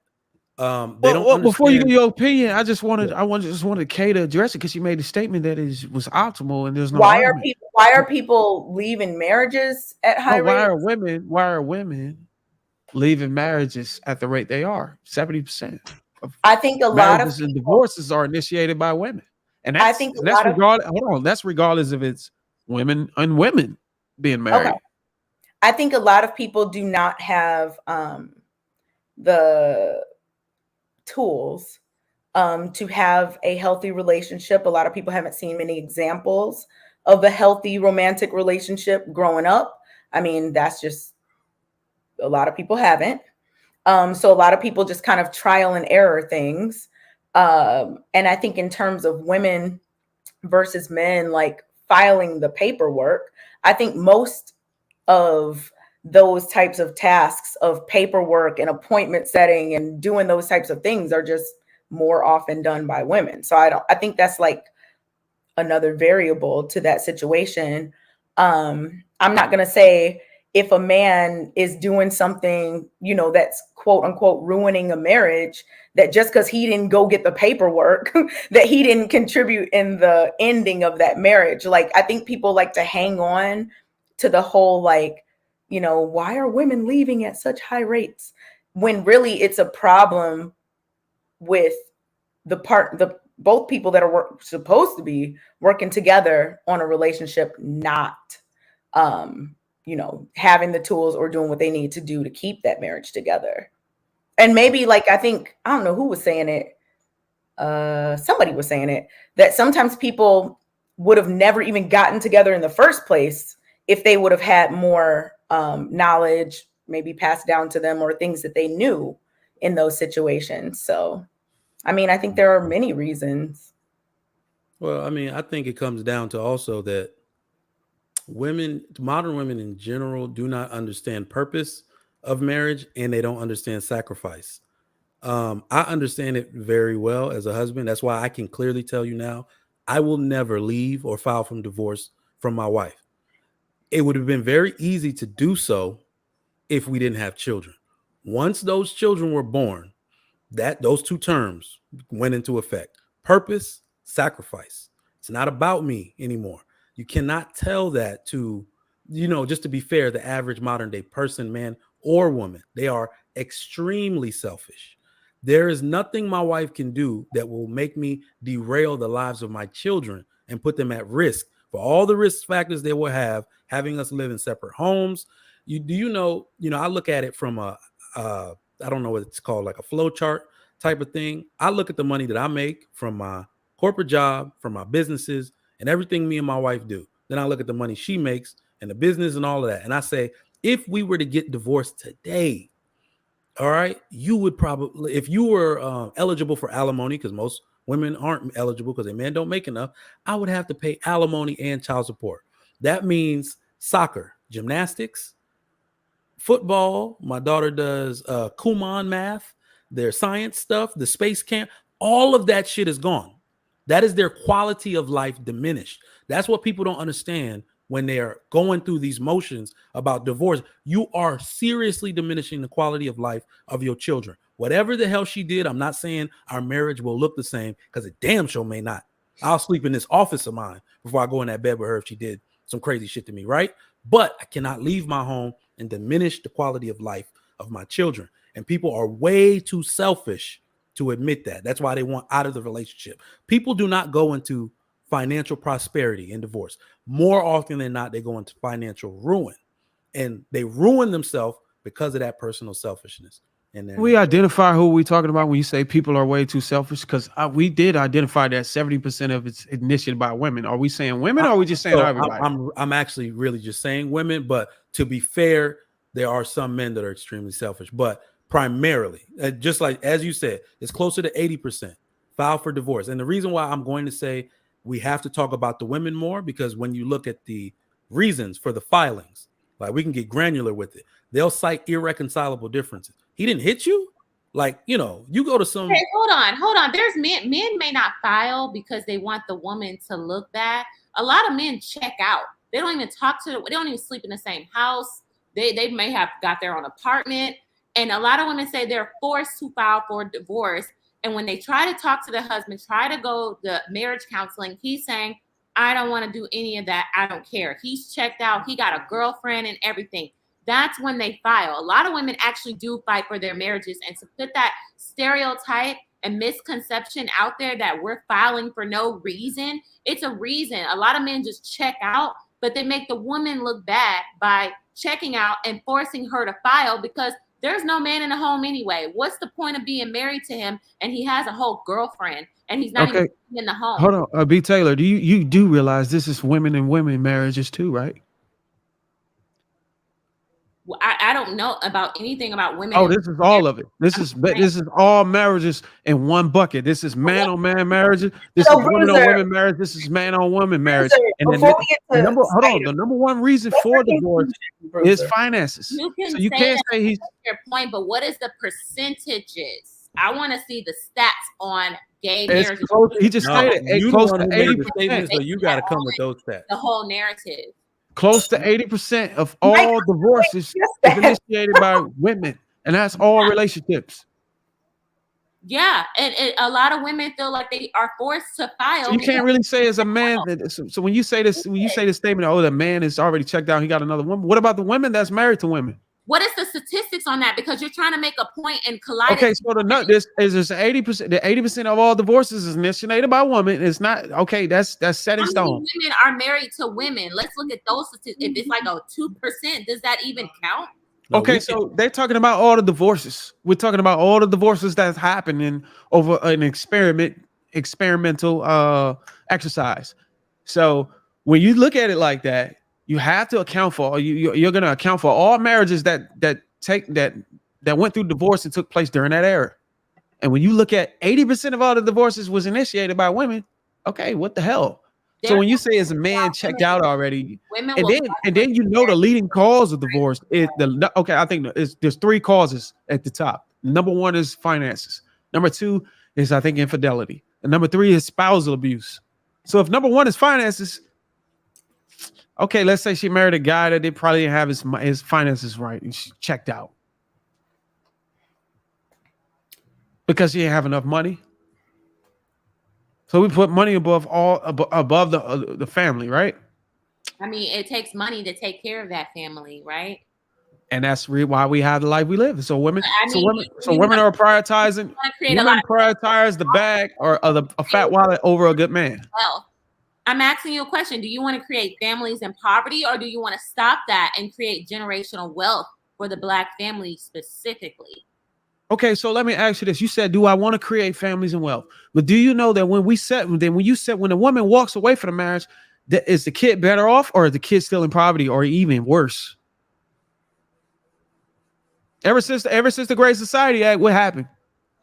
The single parent household went up 300%. Went from 23% to what, 75%? I think it depends on the situation. Ideally, yes, it is better if the family stays together. But if the man is not pulling his weight and the mother's not in the home, like how are you gonna tell a woman that money doesn't matter? I get you. How are you going to, if the man is not pulling his weight and the father's not at home or whatever you want to call it, how are you going to tell a woman not to step out of her marriage, move on, and take those government programs or whatever? Who says you have to take government programs? Maybe she. Okay, so if we're talking about the majority, then we would say, okay, most of the majority of women that single parent households are reaping benefit from these government assistance.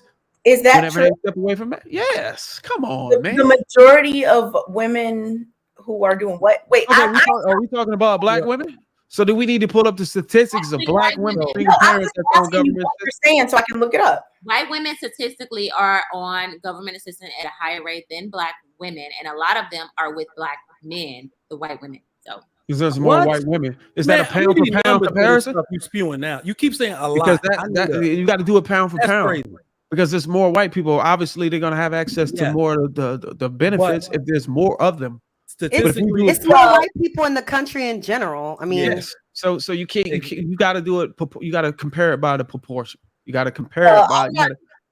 And this is what I was talking about. I mean, we don't have to dive off into that hole. I mean, I just think, if we're gonna make claims that are supposed to be perceived as facts, I think it should be easy to just say where you got it from. I'm not even gonna push back too hard about what you said because we're gonna wind the show down soon. But just in general, I think it's best practice that if you're saying most people who do this do that, or the majority of Black women, you should be able to say, you know what, this is where I got this from. I don't think that is me attacking you or anything. I think that's just responsible sharing of information. It's different than talking about opinions, right? We want to be responsible with the things that we say. So wait, Kayla, welcome back. Yeah. We should start winding down, getting final thoughts about the topic. Saida, can you hear me? Are you there? I know she had something she was about to say. Oh, there you go. So Saida, we'll start with you and then we'll kind of go around and get everyone's final thoughts and things like that. FYI, I did post the stats in a private chat. Just in case anybody. Thank you. I just wanted to say that I was thinking, like, why would a man file for divorce if he had, like, I don't know, if I was a man, I put myself in the position of a man. If I was a man, if I was married, and then I did something or whatever, or whatever happens in the marriage, why would I file for divorce when I'm the one that has to pay for all this stuff?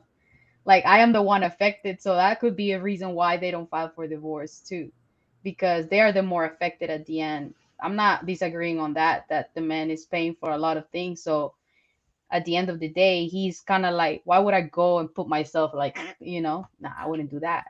Well, I mean, we can look at it that way, but there are also defenses against that. So men and women cheat at the same rate. So you have to assume that married men get cheated on and still don't leave their relationships. So there are a lot of controls you got to watch out for with that type of statement. I'll tell you one of the statements for me as a married man. I broke it down exactly how I think about it for you. It's my children. Men are extremely logical. I am not, because I'm upset, going to blow up the lives of my children. That makes no sense. My father would give me a right hook and a cross. What the hell wrong with you? Do you know what your mama did? Well, he won't. I don't know what my mama did, but he'll say something like, you know how many times your mama did blank and blank? I'm not leaving her. Kind of weak ass person do I look like? See, this is the thing that people don't understand, okay?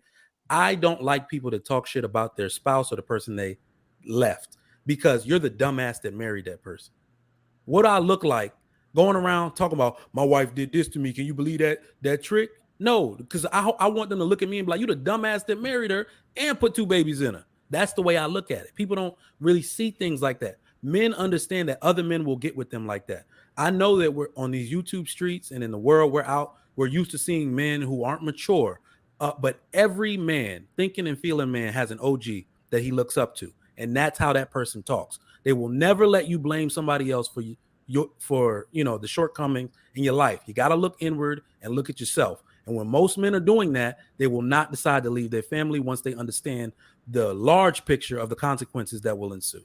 I'll tell you that as a thinking, feeling, what I believe to be mature man, we're not going to do it. I agree.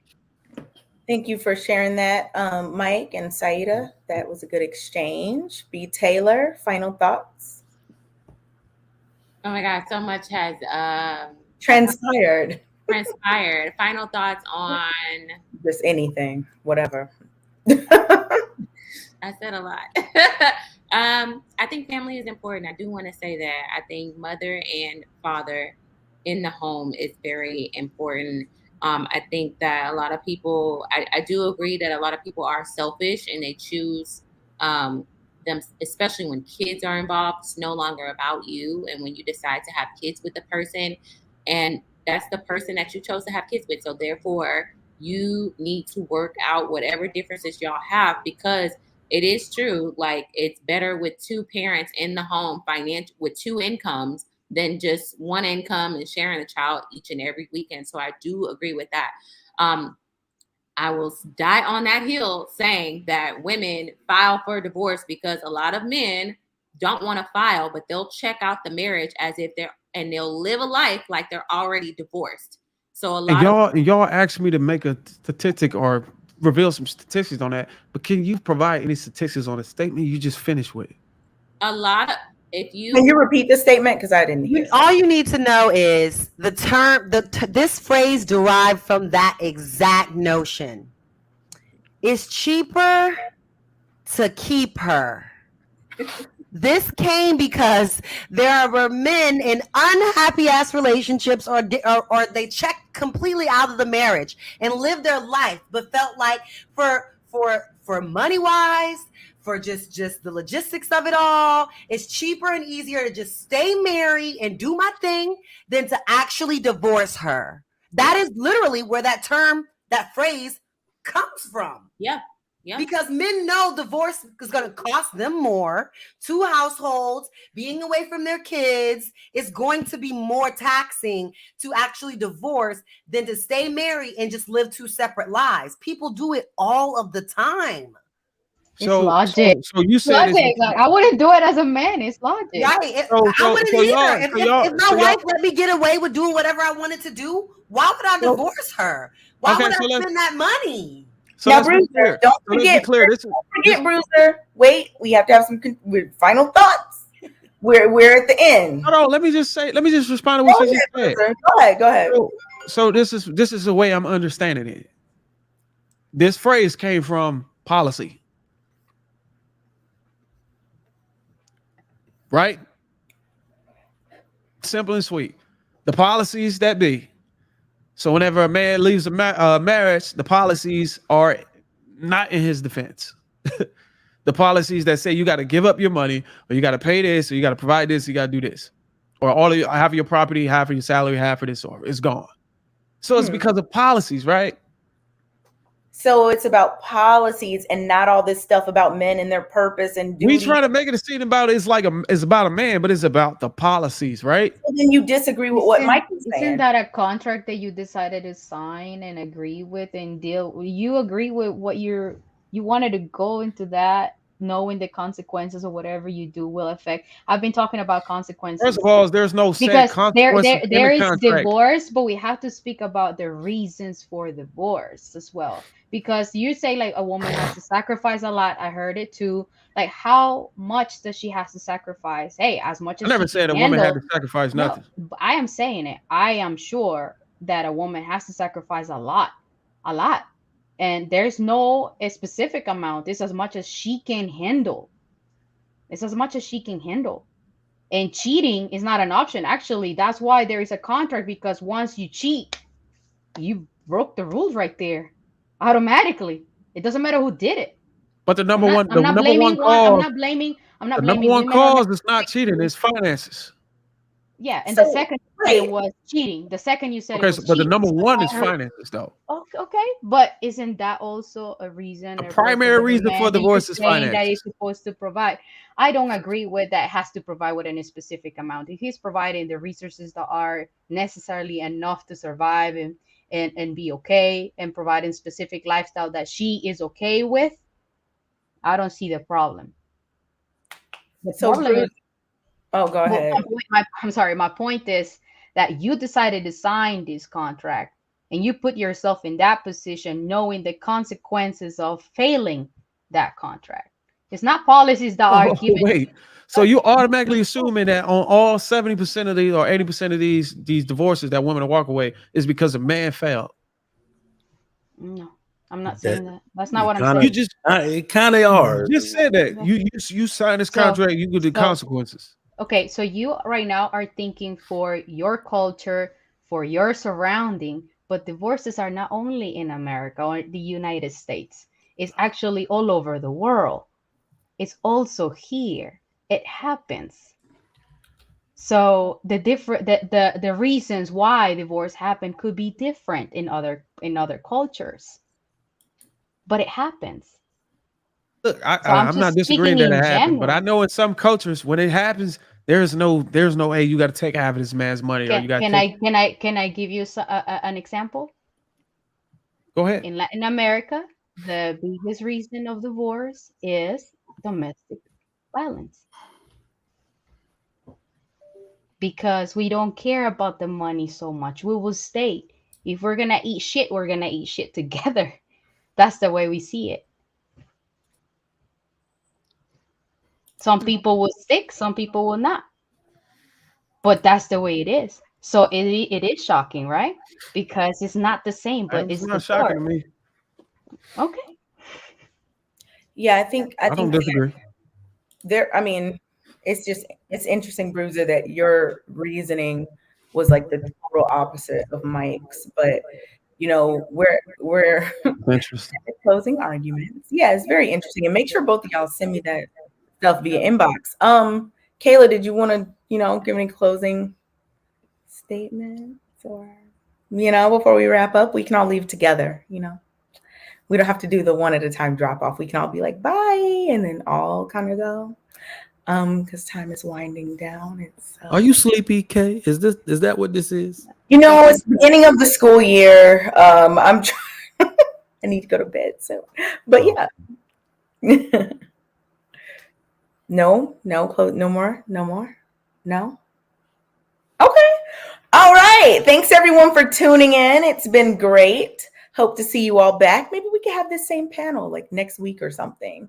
I'll reach out to y'all. Like it could just start out with the 6 of us. You know what I'm saying? Mike, I'll reach out to you. Saida, Bruiser, B. Taylor. I got to follow you on IG. Very nice to meet you here. And thank you all for viewing. We will see you all next Monday. Thank you for supporting Kay and Kayla Show. Bye, y'all. Good night. Good night.